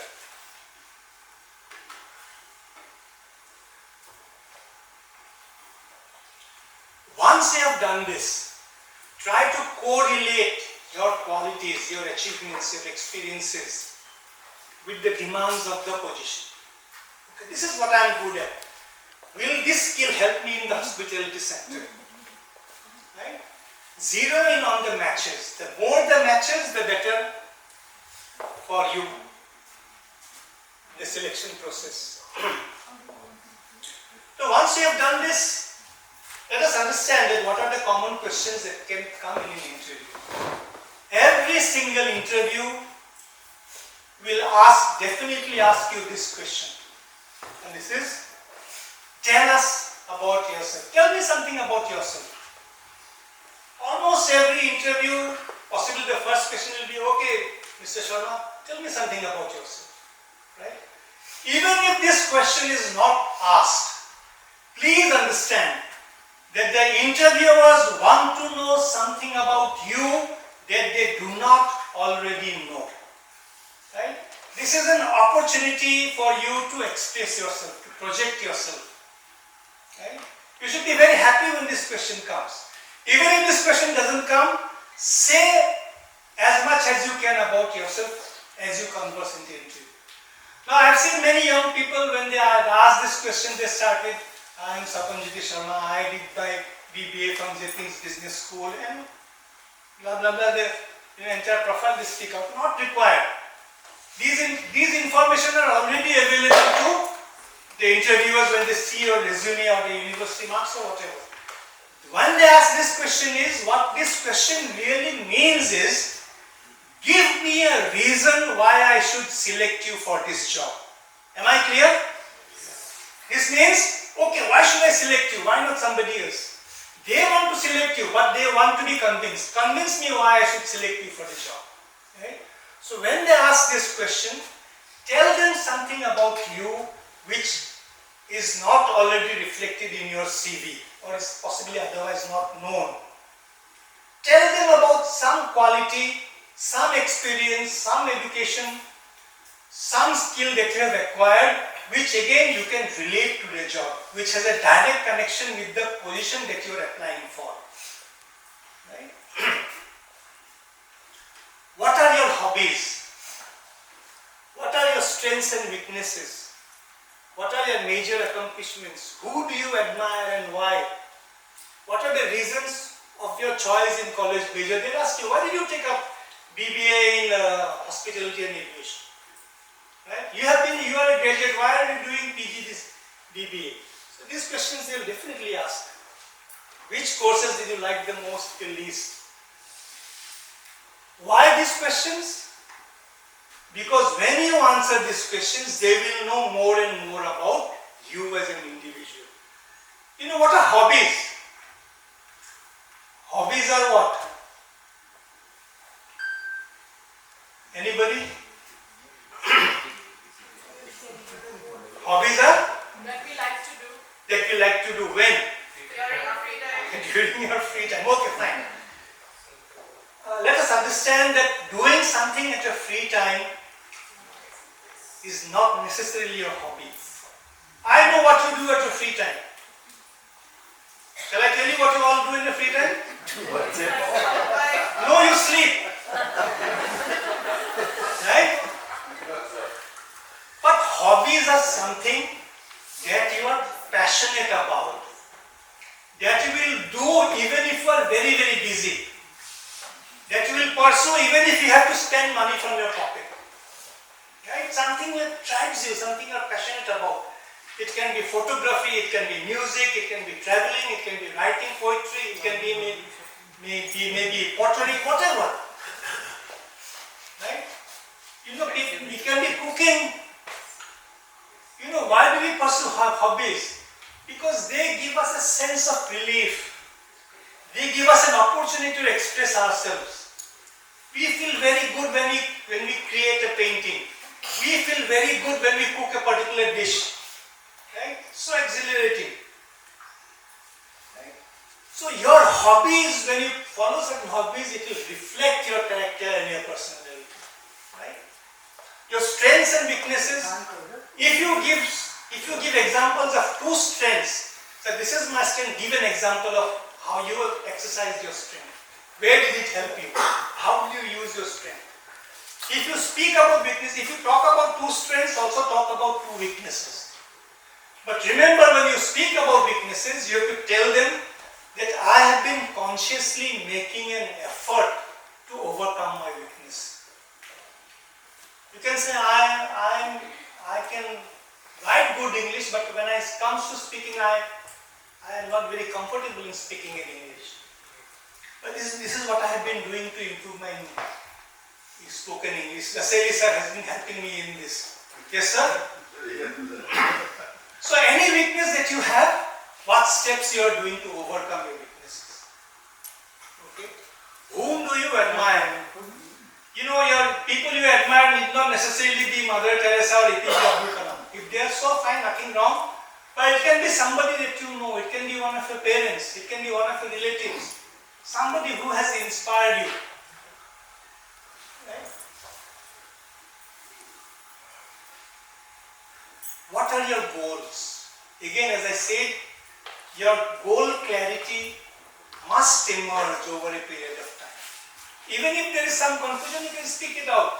You can say, this is something which I am interested in, but I am still not very sure. Right? Think about it. If you are clear, fine. If you are not clear, you can speak that out, but you must have an area of interest. And then your focus. Are you working towards your goals? Your focus must be undivided.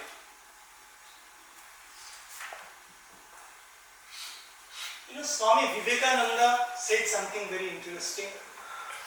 He said, take up one idea, make that one idea your life. Think of it, dream of it, live on that idea. Let the brain, muscle, nerves, in every part of your body be full of that idea and just leave every other idea alone. This is the way to success. Your goals can be your life values. What are the things that you cherish? Right? Next is ethics. Ethics is your own sense of right and wrong. Ethics basically means I do not cheat even when nobody is looking at me, even if nobody notices that I have cheated. Your sense of morality, your sense of integrity, your vision, your mission, and your gratitude. Every organization today has something called their vision statement and their mission statement. Yes or no? Right? So as individuals also we must have our own vision statements and our mission statement. Okay, this is my vision, this is how I am going to work for this. And your goals must also be your sense of gratitude. You know, being grateful, being gratitude is something that we do not exercise unless it is very, very late. Be grateful for what you are. Be grateful for your background, for your parents, for your friends, for your teachers, for your existence. Right? Things that you cherish. Again, some questions related to this will be, what are your personal goals? What are your goals? Okay? What according to you is the ideal job? Where do you want to be 5 years, 10 years, 15 years from now? What does success mean to you? What does failure mean to you? You know, in every industry, as I said, when you know the organization, when you know the position that you are applying for, you will also know that this is the hierarchy in the organization. If I join at this level, then possibly in 3 years' time, I may leave this level. If I am good, in 5 years' time, I can aspire to reach this level. In 10 years' time, I can aspire to be at this level. Right? You will have better understanding. Right? Do not say things like in 5 years, I want to be the CEO of Jettwings Airways. Right? But have a practical approach and you know that, okay, in 5 years, this is the best I can aspire for. Right? Think of the best, and this is your goal. Next level, think of the best, and this is your goal. Bring about more and more clarity on this. What does failure, what does success mean to you? All of us want to be successful, yes or no? Yes. Anybody wants to be a failure? Okay, fine. So how are people successful? Why are some people more successful than others? What are the keys to success? Hard work. Okay, anything else? There must be skills. Skills, okay. Okay, sir, I agree, okay. Anything else? You know, there is saying that. Huh? Dedicate ourselves, okay. You know, there is no compromise with hard work. You have to work hard all your lives. But hard work alone does not guarantee success. There are many people who have been working hard all their lives, but they have never been successful. There are many people who have not done very hard work, but they have become very, very successful. Right? Why? What's the secret? Good planning, smart. Okay. Smart working. Smart working. Attitude. Okay. Skill. Yeah. So sometimes it may be luck also. Luck also, absolutely. Absolutely. I very much agree. Yes. See, there is a famous scientist called Charles Darwin. He was a naturalist. He took a ship called Beagle. He, traversed across the globe, studying various animals, especially animals that have become extinct. Many animals are extinct, that you know, dinosaurs and others.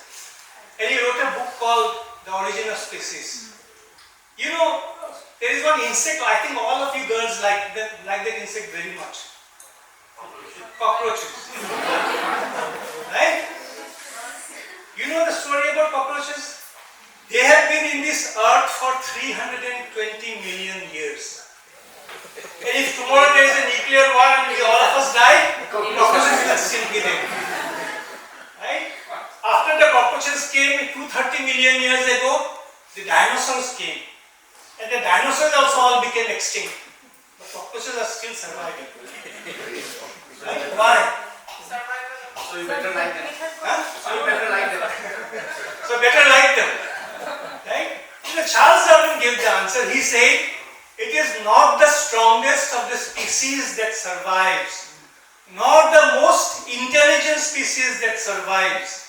It is the one that is most adaptable to change.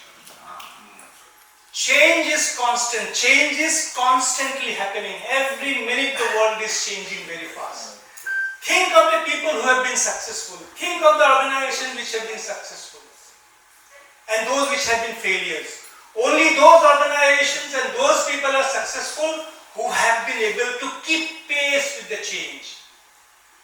If you do not run with change, you will fall back. You will become a failure.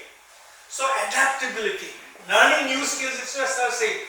Adaptability means learning new skills every single day. Right? How do you relate to your goals? Okay, you have goals, fine. You are focused, but what do you do? Improve your skills, constantly upgrade your skills. Learn new things every day. Everything you have learned about hospitality, aviation, fine. Look at something new to learn, possibly in the IT sector, about information technology, about other areas, right? Something related to your area, but keep on upgrading your skills every single day. And your motivation. You know, if we are not motivated, we will fall back. Our energy levels will go down. Our passions will die down. right? So keep yourself motivated, upgrade your skills.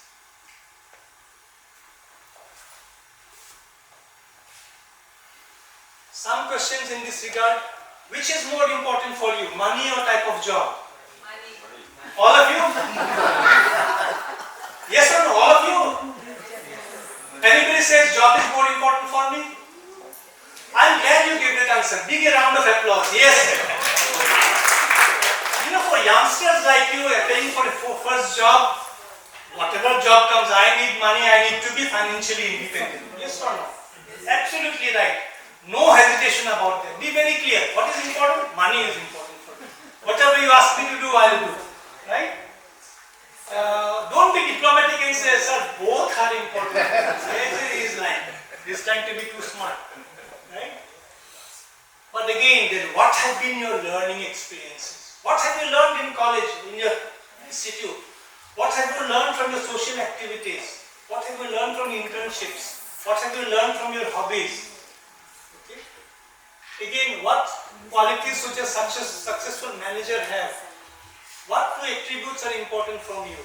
What major problem did you encounter? If you have encountered any problem when you are doing an internship or in your personal life, you can narrate that. That will be an interesting story, right? Again, final issue is whether you fit in the organization. This I am saying is, do not apply to each and every job that comes your way. Everybody is applying, so I also apply. Not required. Find a good organization, its background, its culture, organization culture, its ethics, and find out whether they align with, you can relate to that organization. You'll be lucky to, or you'll be happy to work for the organization.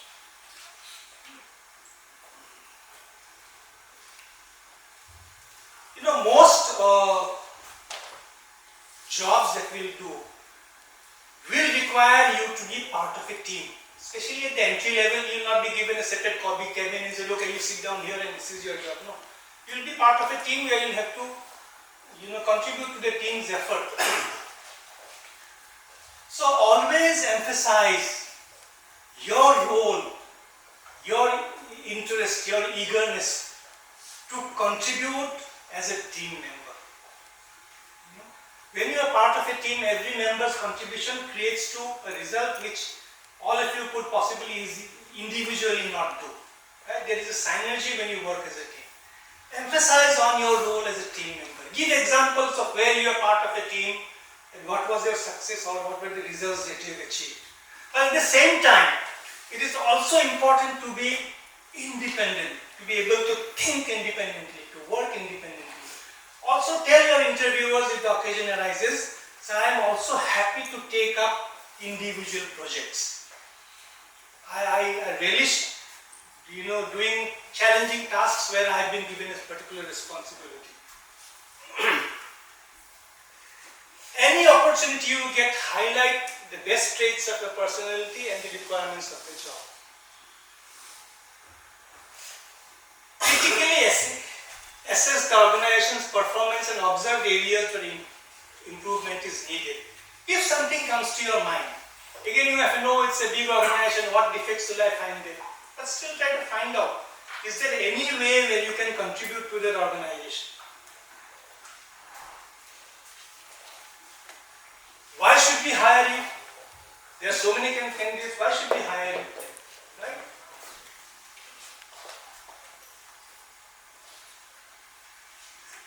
Never say anything negative about anything. In the interview process, always use positive terms, positive words. Right?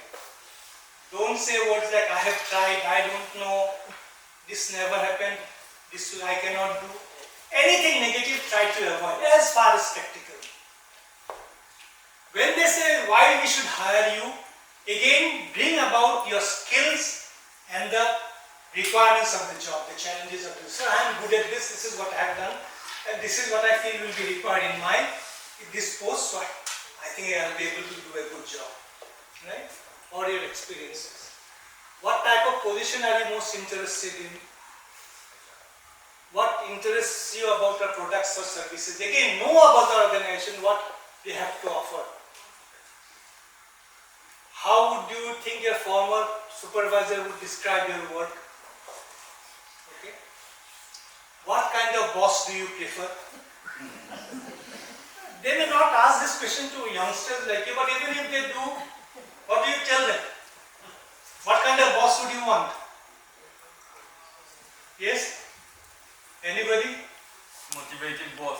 Motivating. Okay. What will a boss? How will a boss motivate you? I think it's a good answer. Okay, fine. You know, bosses are all autocrats. Right? Tyrants. They will make you slog like anything, give you little salary and make you slog like anything. And all good work that you do, he will go to his own boss and say, sir, I have done this. And not mention your name. Right? You know, youngsters are unhappy in jobs only because, number one, they do not get recognition for the good work that they do. Right? If you do something wrong and your boss abuses you, you will not be happy, but you will say, okay, I did something wrong, so you swallow it, you accept it if you make a mistake. But if you have done something really well and not one word of appreciation or thanks from your boss, how will you feel? Most frustrating, right? So you can say, I need a boss who is supportive, right? Who is a supportive boss? I do something good, he will give me a pat on his back and say, well done. And he will pull me to his boss and say, sir, this young boy is doing an excellent job, right? And when he does this, what happens? You feel great and next time you want to work 10 times harder, right? A supportive boss also is one who gives you an opportunity when you make a mistake. If you make a mistake in your workplace and next time a job comes, says, no, you are not right. Rashmi, you come and do this job. She will not be able to do it. Last time she made a mistake. How will you feel? Right? So a supportive boss is one who will give you a second opportunity, will give you a third opportunity. That will give you certain guidance. He may shout at you, abuse you, but he will keep faith in you. Right? You can say, I need a boss who encourages me when I do a good work and gives me guidance when I do mistakes. Right? Something like that. Now, Rotary Bordley spoke about brand. I think again, this is a concept as management students you need to understand very well.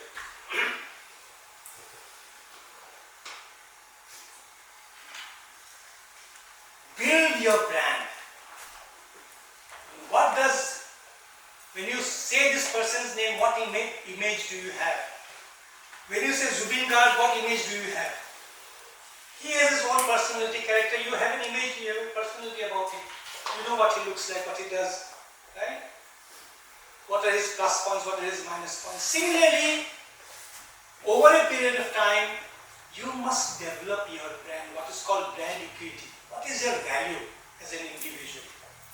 Today, you are fortunate to have space, social media platforms like LinkedIn.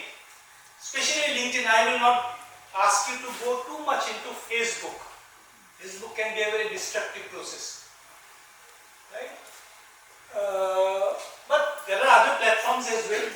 Try to build your profile, showcase, highlight, project what you are good at. Right? Even in the interview process, as you keep on speaking, highlight your strengths, highlight your achievements. Tell them repeatedly over and over again, this is where I am good at.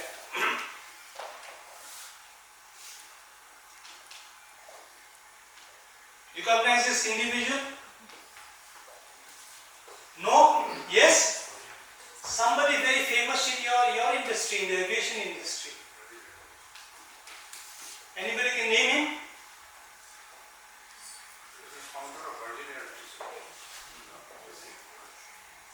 He is Richard Branson, founder of Virgin Airlines. Right? When he was in school, his headmaster told him that this boy will probably end his life in a prison. That was the forecast made about Richard Branson. Right? But he has created his own brand. Look at his profile in Twitter or X. He is a billionaire, he is an entrepreneur, investor, author, astronaut, philanthropist. He took a flight into space, suborbital space at the age of 71. Right? So he has very carefully created his brand. Each one of you, even at the entry stage of your careers, let people know who you are, what you are good at, what resonance there is between you and certain qualities and characteristics. We know sometimes, oh, this person, any problem with laptop, you ask this fellow, he will come and do it. He is good at solving laptop problems. So he has built a brand image. Right? Anything we need to organize a function, ask this student, he will do the job very efficiently. Yes or no? Yes. So we create a brand, something like this. Consciously be aware about your brand, create your brand. Again, as I mentioned, I will again take this very, very seriously. Be very careful about your social media profile presence. Do not post anything and everything in Facebook and WhatsApp and LinkedIn. Okay? Do not share, do not like, or ask a comment on anything. Today's job of the interview has become much more easier. They simply need to look at your social media profiles and they can make a fairly good assessment of what kind of individual you are. I will not go into this in detail. These you have been constantly taught about in your classes. Be frank and truthful. Be enthusiastic. Avoid being negative, critical. As I said, as my previous speaker has said, please understand you will not be able to answer all questions. Nothing wrong with that. Right? If you are not able to understand a question, you can tell them, sir, would you please explain the question? Right? So maybe they will rephrase the question which will help you have a better understanding. Still, if you are not able to answer, you can tell them, sorry sir, I don't really know the answer. Okay, do not wait and pretend to think and find an answer. In an interview, when the interview goes on, your brain will stop working. Right? You cannot think anything fresh. Responsive, eager, positive body language, listening, attentive, smiling, constant eye contact. In the interview board, there are 3-4 persons sitting and asking you questions one after the other. Right? When you answer, you look at the person who is asking the question, look at him in the eye, and if there are other people on the board, you move your eyes across them as well. They should also feel that yes, we are also part of this. It's again not a one-to-one conversation, it's a conversation with the entire members. So bring them in your loop.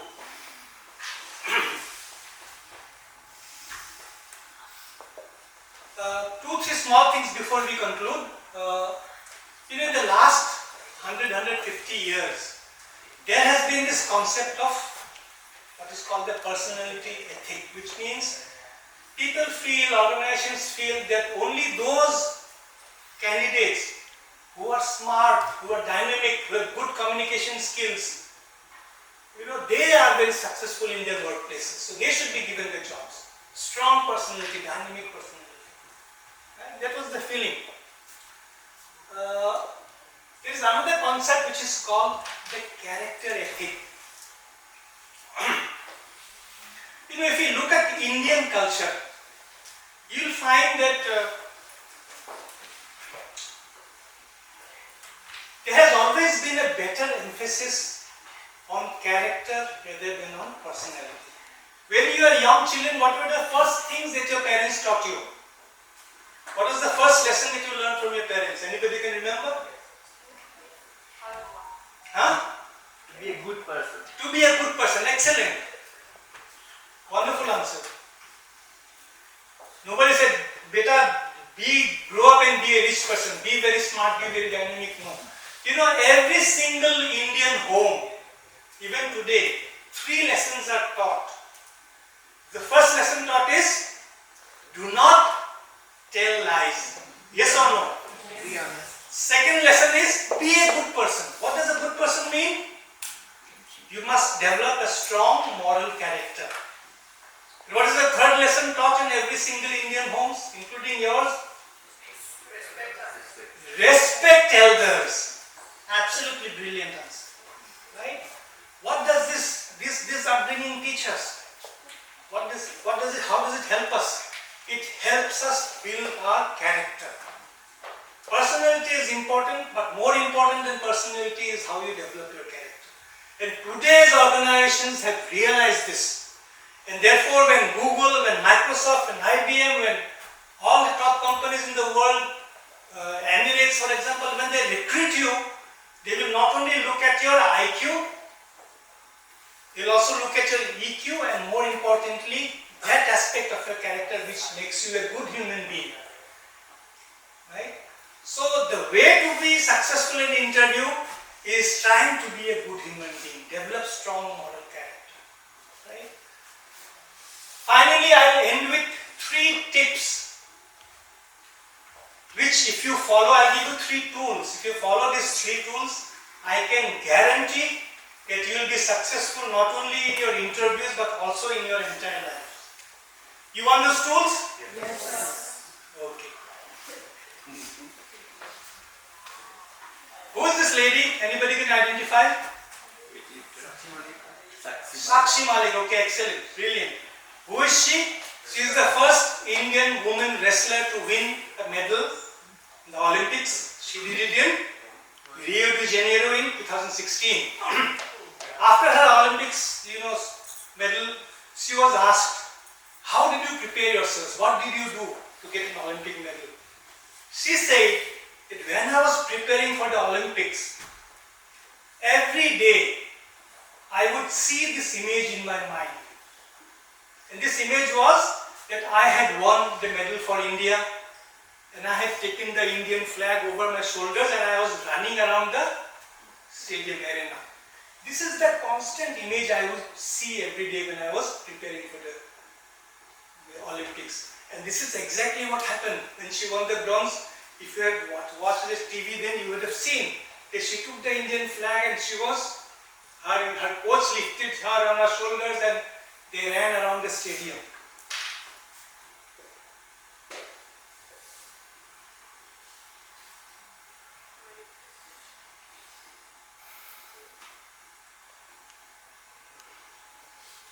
This is called the power of visualization. Visualization means creating an image, seeing an image in your mind. The act of visualizing something or someone to create mental pictures in your mind of an outcome that you want to achieve. If you want success, imagine, think, dream that yes, that success is already yours. Create a visual picture. Yes, I have got a job in this organization. This is the kind of uniform I will wear. This is the kind of job that I will do. This is the place I will visit.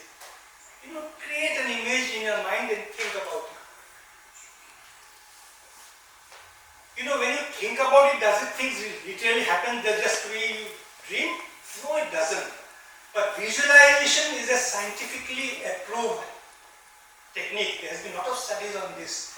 It says if you visualize success, you consciously and unconsciously seek information that will help you prepare to achieve that success.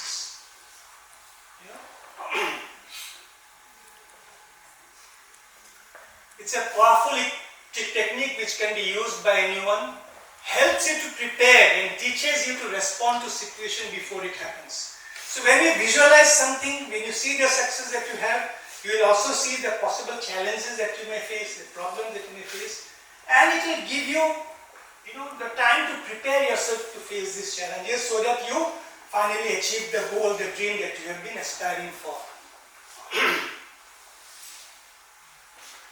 Visualization helps you to achieve your goals by conditioning your brain to hear and feel the success in your mind.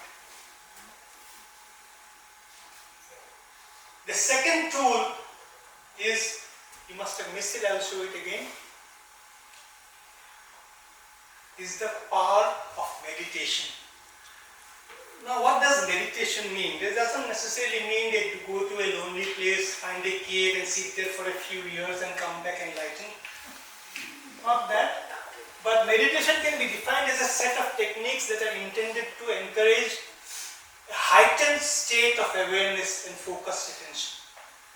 Yes, you need a little bit of quiet. There are many techniques of meditation. There are several books, several YouTube videos you'll find which will teach you simple techniques of meditation.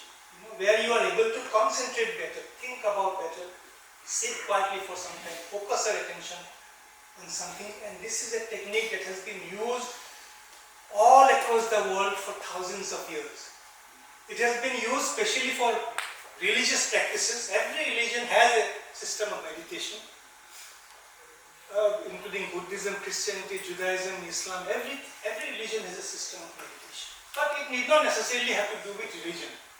Techniques such as mindfulness or focusing the mind on a particular object, thought or activity to train attention and awareness and achieve a mentally and emotionally calm and stable state.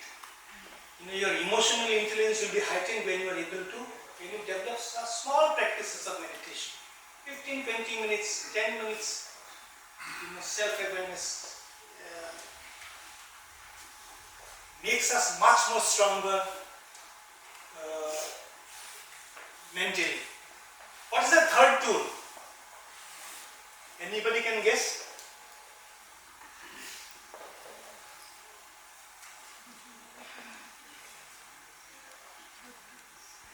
Speak very fast. Yeah? The power of prayers. Right? All of you pray? Yes or no? Okay, some of us do, some of us don't, nothing wrong. But prayers are again something very powerful that can help us as individuals. And there is strong scientific evidence about the positive influence of prayers. There is a book by a gentleman called Larry Dossey. He says prayer is good medicine. A lot of research has been done and it has been found that praying for oneself and more importantly praying for others can have a scientifically measurable healing effect on illness and trauma. Okay? So pray. If somebody don't believe in this, fine, I will not object to that. But if you are believers, if you believe that there is a powerful Almighty looking over you, pray to Him. Seek His help, seek His guidance. Pray for yourself, pray for others. Prayer and faith help people. It has been found with greater physical and mental health. Prayers can also influence thinking. Over time, they can change brain activity and ultimately the subjective and objective experiences of the world. As the previous speaker said, our world is what we make our world of, what we think about. Right? Our experiences about the world, our feeling, our outlook towards the world will depend on how we change our mental state. And prayer is one tool which can help us develop a better mental state to face the problems and challenges of this world. I'll end this program with a small prayer for each one and every one of you, wishing you all happiness, good health and success in all our endeavors. Om Sarva Bhuvantu Sukhinah, Sarva Santu Niramaya, Sarva Bhadranti Pashyantu, Ma Kasyit Dukha Bhag Bhavet. Om Shanti Shanti Shanti. So with these words, let me thank you. Wish you each one of you all the very best. And rest assured that it will not be an early evening because time is limited and we need to take our time. Now it's the time of T20 cricket is going on. So already Rohit Sharma, Virat Kohli and Shreyas Iyer have already batted. But it is also the day of Rinku Singh. Let me see how much I can. It's not showing there. Don't forget Hardik Pandya. Actually, I'd like to talk about personality improvement. And I'd like to pick up one word last question, that how to overcome failure when you lose. Like whole of India was expecting India to win, but ultimately lost. I would call upon the young and future parents that they should ask their children to play a game. They will learn failure because when you play a game, you will not win every time. In 1950, 1990, when Brazil was at the top, they were hosting the World Cup. That time Brazil played the final and it was Uruguay coming in. And they won the World Cup. And now India in 2023 is learning. The spectators are becoming mature now. We didn't see any rioting or other things after we lost it. It was a huge disappointment. This is actually first time after a long time. Yeah. But we must understand that it is a game. It has been hyped up by the television and other things, right? So let me come back here. So the personality, which is very important. Before going for an interview, you need to have develop or improve your personality.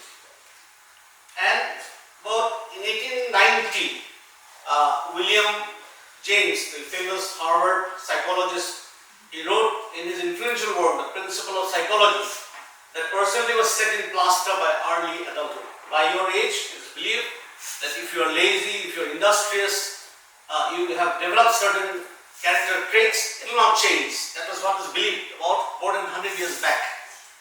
But last century end, it was found that it's not. And personality is more fluid, has gained over time. And we have realized that we can improve and develop our personality. So that has come about. So what is personality? So it's a typical pattern of thinking, feeling and behavior that makes a person unique. All are not same. As we can see that somehow we say a good person means that he is likable, interesting and pleasant to be with. And your interviews, that is why it's related to interview, because interview, they want a likable person. They want whom they want to recruit. So everyone wants to be attractive to others. And you know the makeup industry is making billions. But I feel that you can improve your personality more than any artificial good looks. So that is important and why you need to. So the large percentage of success and happiness will be a result of how well you interact with others. How you interact. Nowadays, in personal interviews, you interact.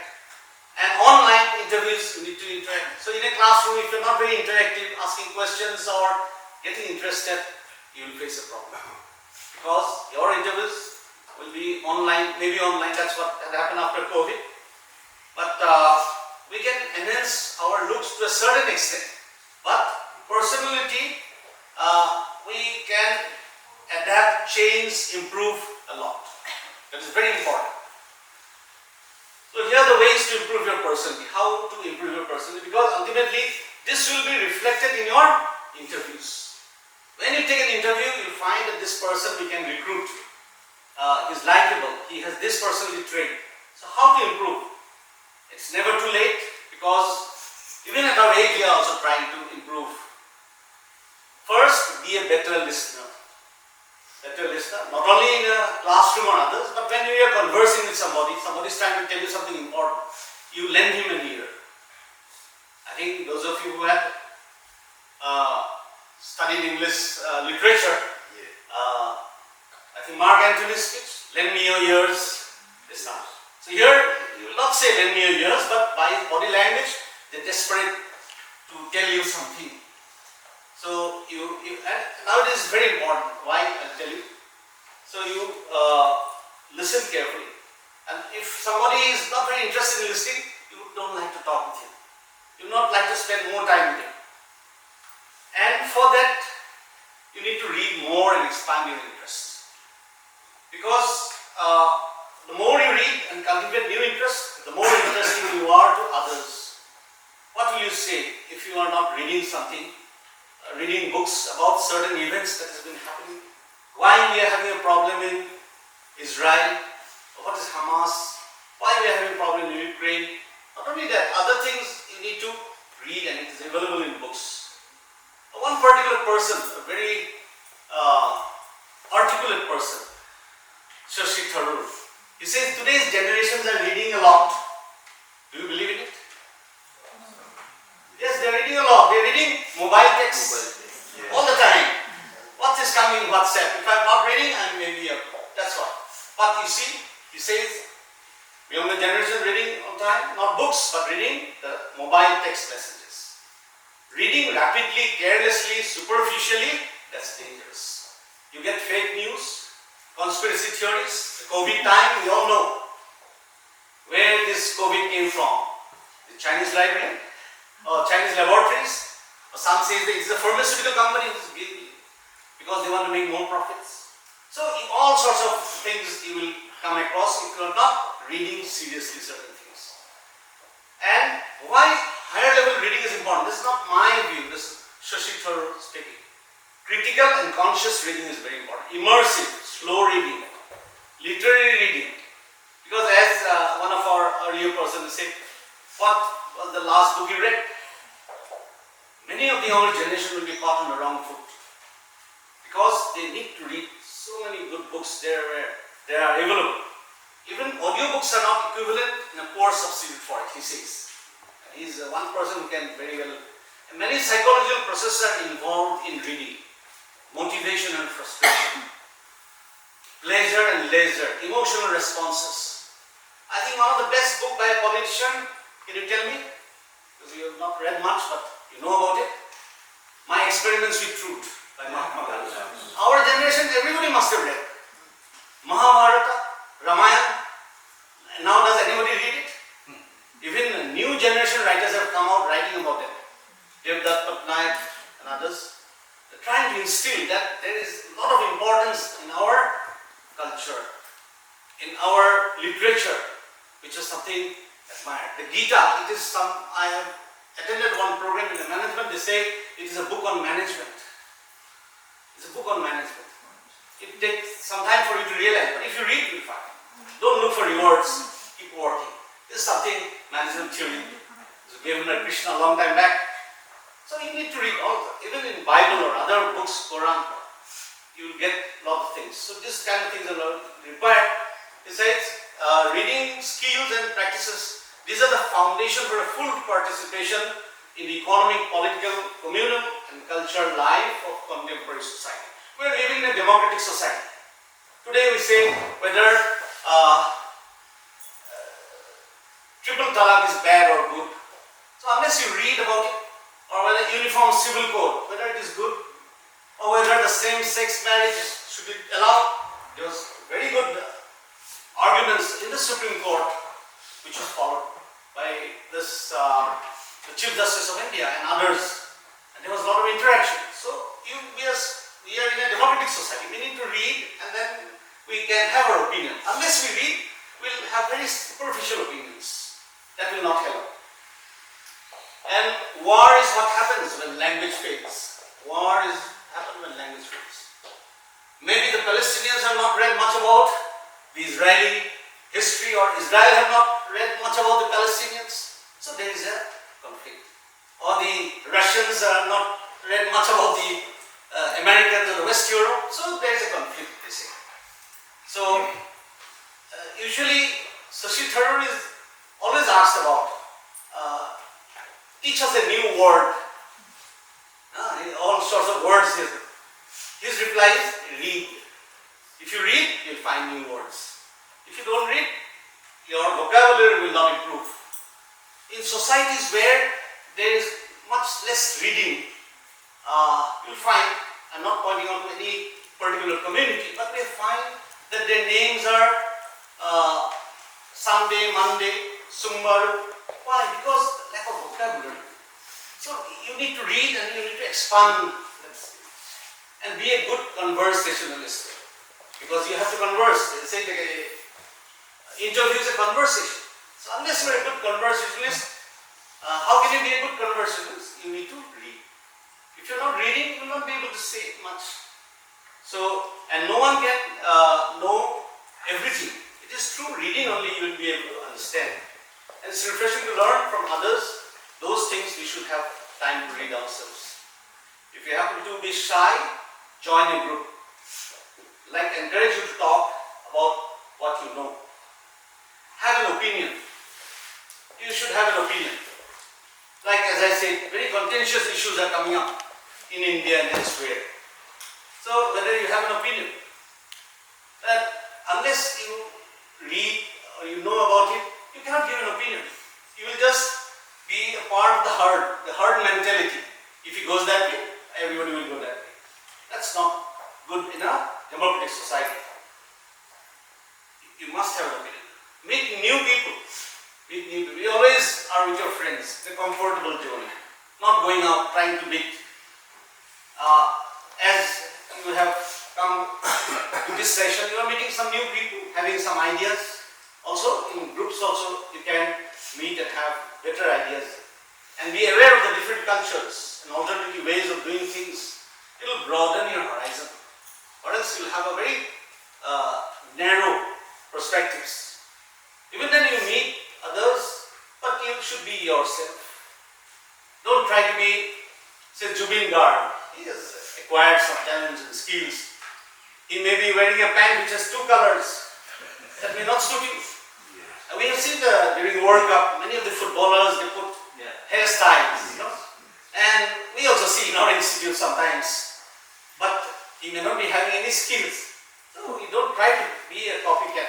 You should be authentic. Everyone has its own personality that he tries to do. That as a brand they call. You be a brand. Cultivate a positive outlook and attitude. That's many times you say you have to develop. Nobody likes to come across a person who is always negative. No point working hard. Because if I tell you data, you may be shocked that in India, as you all know, India is now the gold medal winner as far as population is concerned. We have beaten China. One thing we have beaten, I think. We are happy making flyovers of 5-6 kilometers. China has built 300-400 kilometers. This roads, flyover type roads are there. Bullet train is there. So when you are more population in India, 1 million people are joining the job market. So you have to develop yourself, branding, developing your personality, what is required, what are your interests. Once you find out, then you find out where you need to go, what kind of interviews they take, you need to develop that way. So this is what J.K. Rowling, all of you must have heard. So what we always try to blame, we are in a wrong line. My parents say you take economics major, whether he likes it or not.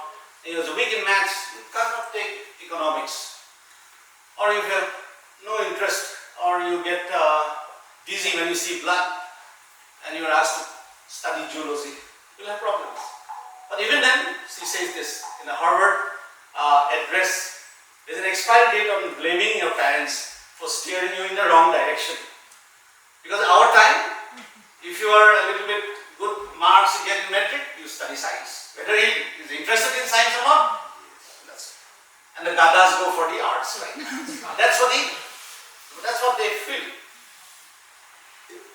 But it's not so. Now it is very much open. See the humorous side of life. Don't be serious all the time. You need to be serious in the classroom. When you're studying, it's fine.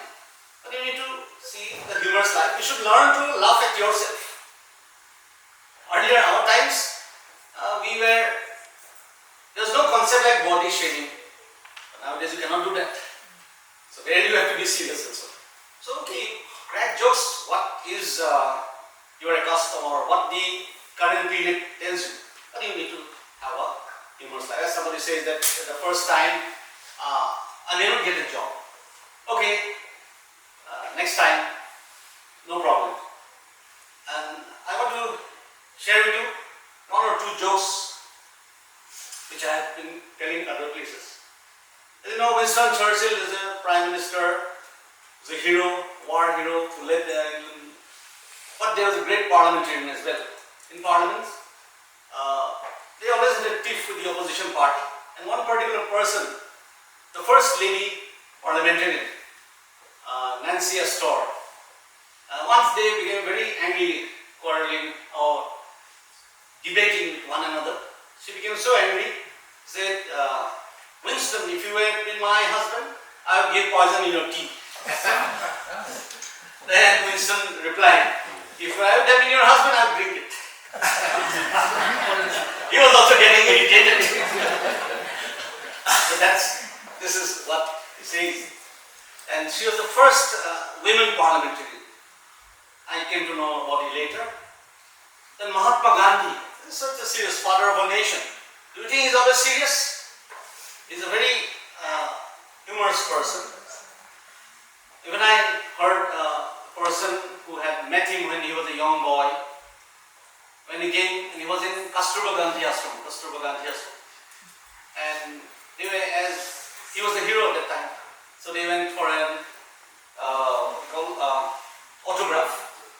Then he asked that, मैं बनिया का बेटा हूँ, 5 रुपया दो. He used to collect 5 rupees. It's a fact. Because he collected the money for he was moving in trains. He used to have goats with him. He used to take goat milk. And here he went to the, I think, second round table conference or first round table conference. He went. And one journalist asked him, are you appropriately dressed to meet the king? He said, the king is wearing enough clothes for both of us. Don't worry. That's how you speak. That's how he says. And also somebody asked him, why do you always travel third class? He said, because there is no fourth class.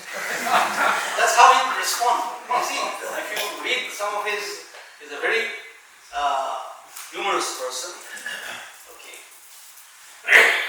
And about Western civilization, what do you think he was asked? Oh, it's a good idea, he said.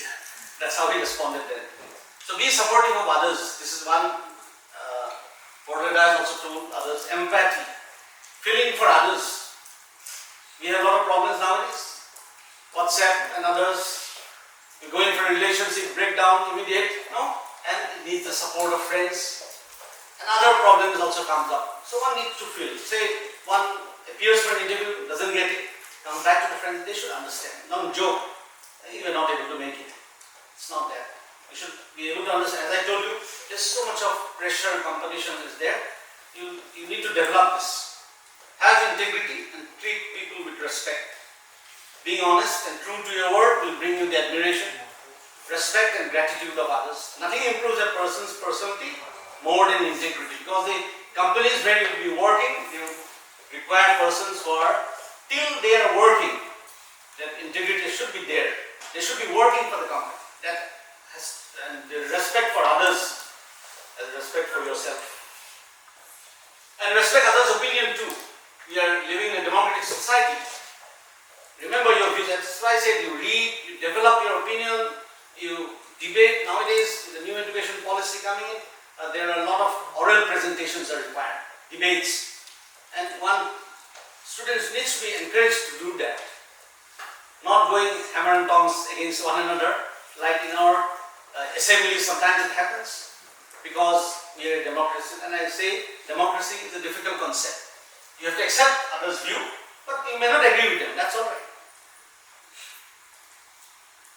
So even Churchill, after winning that war, after 6 months he lost the election, that democratic dead places. So he was asked, what is the view on democracy? Democracy is the worst form of government, he said, except for all the others that have been tried.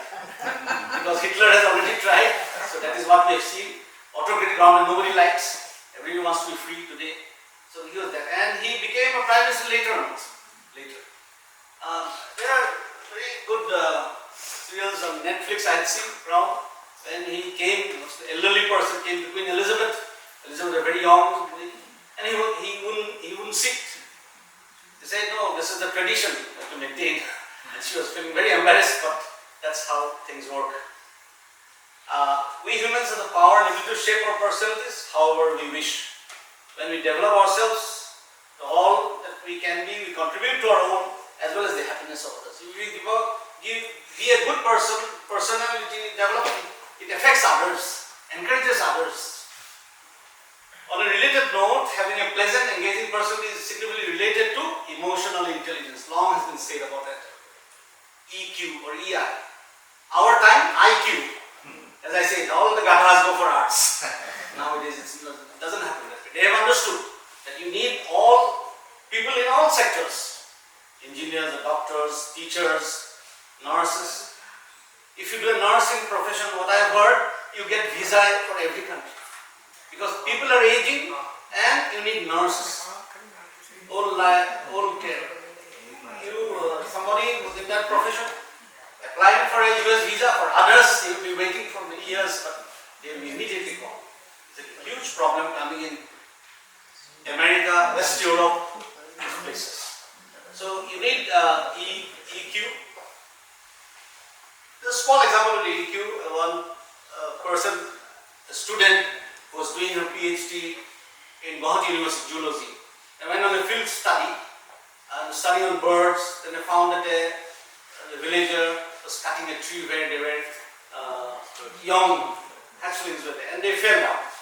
And she tried to dissuade the person, and they heckled her that you don't interfere, you're coming from outside, don't interfere with us.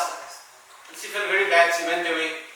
The next day she gathered courage, again came to the person's house, talked to him gently, he also began to understand.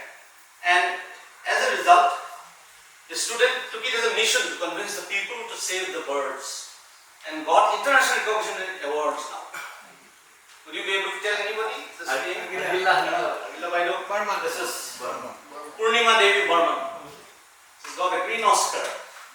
So, and also from India, Nari Shakti Puraskar. So if she hadn't developed the EQ, she would not have progressed. So this is more important. And in one of her lectures I find, she gave 4 things: be optimistic, be consistent, teamwork, selfless service. So other things to keep in mind: leave your comfort zone. Don't be always in the comfort zone. Go to a new place, new group, try to interact. Make every day count. Make every day count. Define your area of excellence. Over time you'll come to know in which area I'm doing well. I need to change line. Be optimistic. Networking is very important. As I said, improve your body language. This is very much important for your interviews.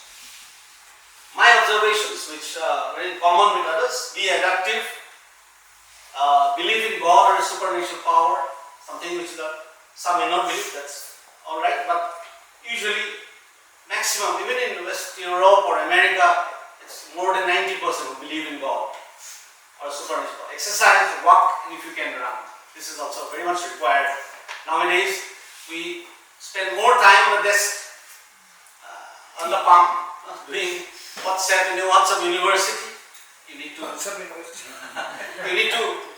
put that down, run, play. That's why one person rightly asked how to overcome defeat.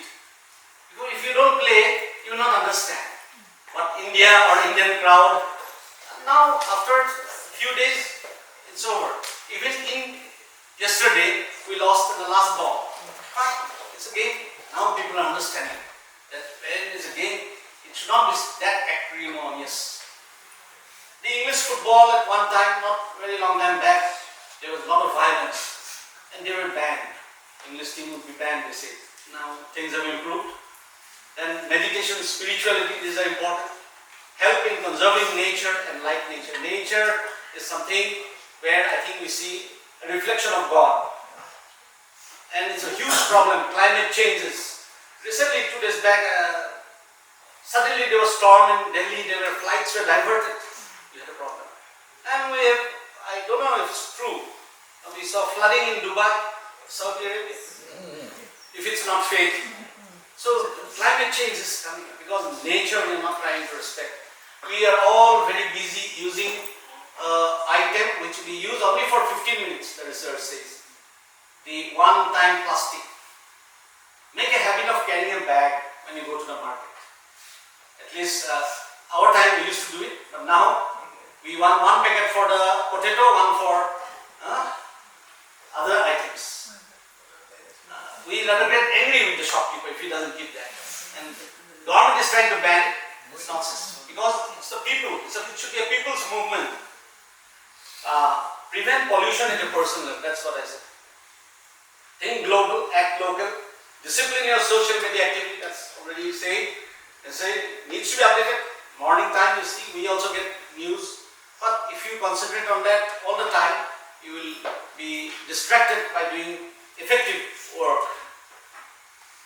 And seek help. This is mainly when we have mental problems. Discuss and consult with your parents, teachers, and your close friends. If necessary, you seek help of experts. Because everything is curable or treatable, preventable. Discipline is the bedrock of your path to progress. Coming to class on time, doing your work, assignments which you are given. This is very much required. Be entrepreneurial and promote and be Atmanirbhar. That is very much required. I ask many of you, now you are staying here in your home, they will not do their bed, they will expect their mothers to do. But nowadays, all houses, it's becoming a nuclear families, they need to do their own work. That's where your Atmanirbhar starts. Young kids, you need to teach them. Because government cannot give jobs. Connect to nature, that is what I was emphasizing. Help stop its destruction. You see the rhino, this is in Assam. His horn has been cut, it's still alive, it will die after some time. So, and this is in Indonesia, on the left, the orangutans. All big trees are being cut and the orangutan, the parents may have died, these are the young people. So, specific type of plantations are being done, forests being cut. And then you expect the weather to be normal. It's not done. So evaluate yourself, that we are talking. Observe yourself, seek feedback, identify the qualities you need to acquire, correct your mistakes, be alone at times. That's what Sapan also said, and this I believe is very much required. You don't need to be connected. If you give something, if nobody gives you light, you get depressed. It's not required. Be alone at times and always be positive when evaluating yourself. Don't try to highlight your negative points all the time. Be positive. The personal characters as spelled by the young, I have talked with some. Networking is very important nowadays. Detoxing from social media. This is required. Read. I would say you are depriving yourself the beauty of the experiences where you cannot have everything.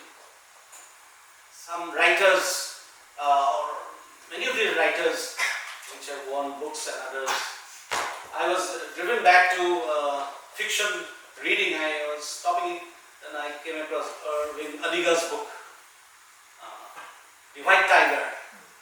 Many other books are there. Orup Datta wrote the Kaziranga Trail, and became an international writer. So you should not be deprived of this. Socialize with people of all age that you can do. And one thing I need to put in here, play a physical game, you can say. It can be badminton, cricket, football, whatever it's, carom. Then learn to lose. It will help you understand losing. Not winning all the time.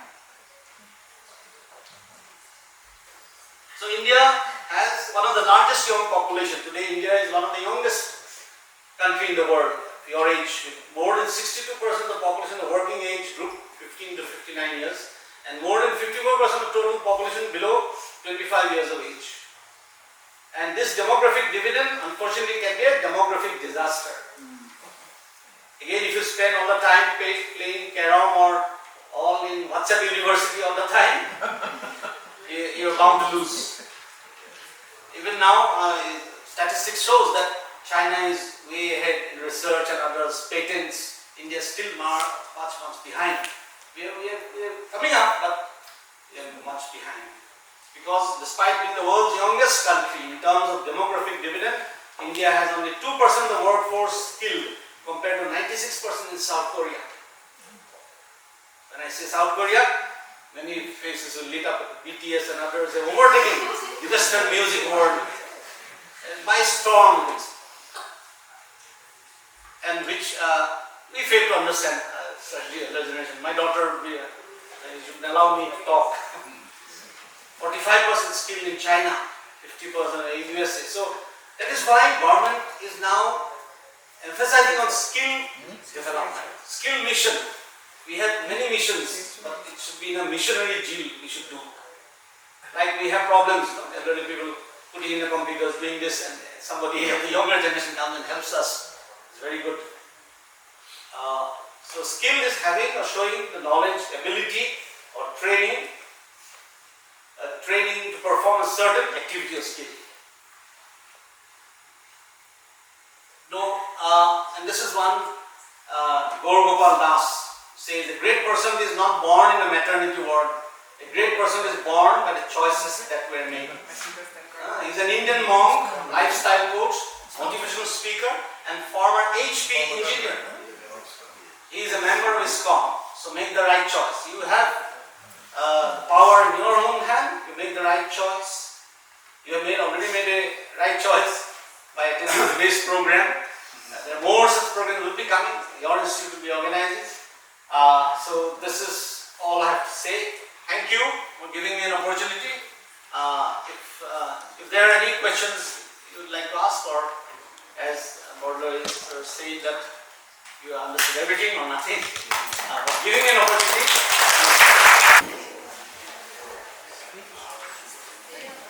It's quite usual.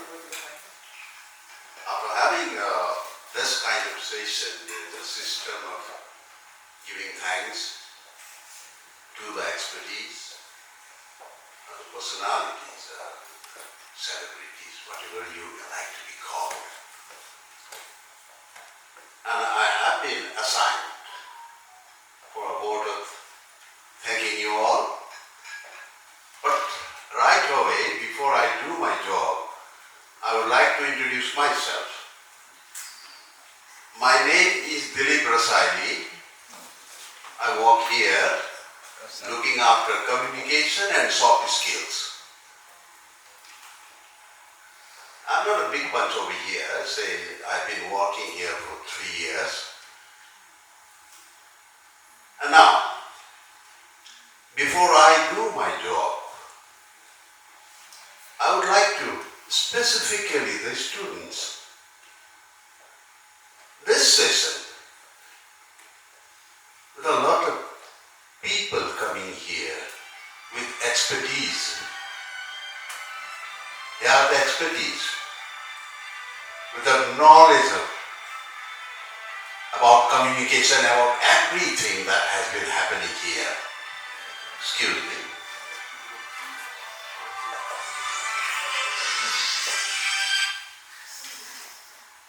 Advertised. So, I'm sorry. This session is entirely meant for you all. Entirely for you all. I personally enjoyed every inch of the session. I liked it. More than liking it, I learned it. I learned it. I can apply the same thing inside the classroom. I don't know how much you have taken this. If you missed it, then you are really missed it. Please don't do it. Every word, every phrase, every sentence, whatever everybody has spoken here is meant for you. They count a big score. Because this is not exactly an academic institution. This is very much a professional institution. Am I right? Yes, sir. You are not in academics where you get 40 marks out of 100 and you are passed and you are promoted to the next class.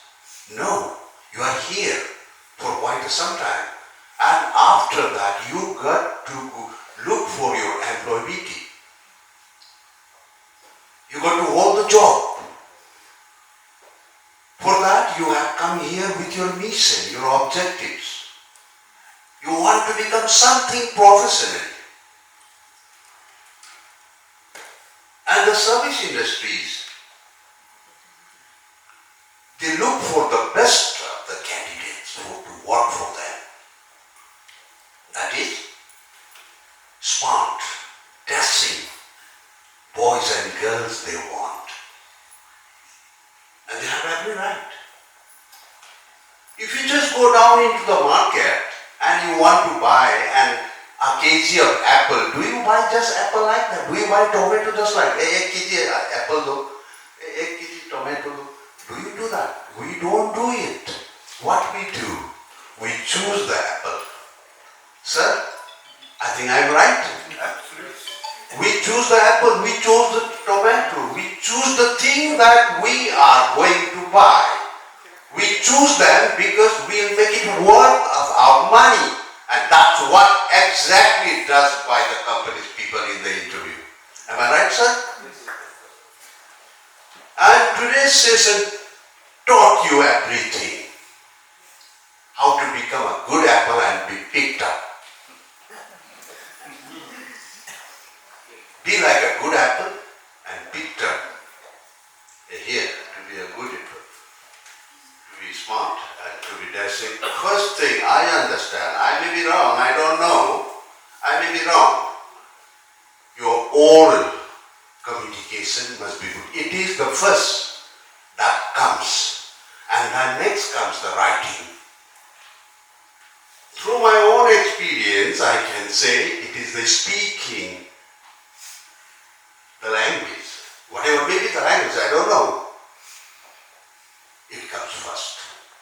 And so far you are here, you are doing English, you must do it practically well. You have to practice. Simply reading books, it doesn't just improve your speaking capability. Once you are good at all these kind of things, which you have learned today, many things, absorb it, try to remember whatever you have been discussed about, whatever you have been taught today to inculcate all those things in your mind. If you just catch up with only 10% of what the expertise have said today, that will be quite enough for you. Right now, you are here, you are not here for a very long time, small time, and after that, you got to go home. Never go home empty-handed. People are waiting there. Your parents are waiting there. Your neighbors are waiting there. Your friends are waiting there. They have come to Gauhati. They are studying there. Never do that. And how you can go and make everybody proud, just today's session gives you all those kind of hints. This is what I just want to address. I don't know how comfortably you have taken all these kind of things, but I'm coming to the point and the main thing of my job today. First thing, I would like to thank all the experts here. Everybody, right from the introductory session. I know, madam, you just spoke about those kind of speaking artificial. That's why always I do in the class. English is not our language. Somebody said here, there could be mistakes. It's not we make mistake in our own mother tongue also. Do we feel shy? Do we feel embarrassed? No. Not at all.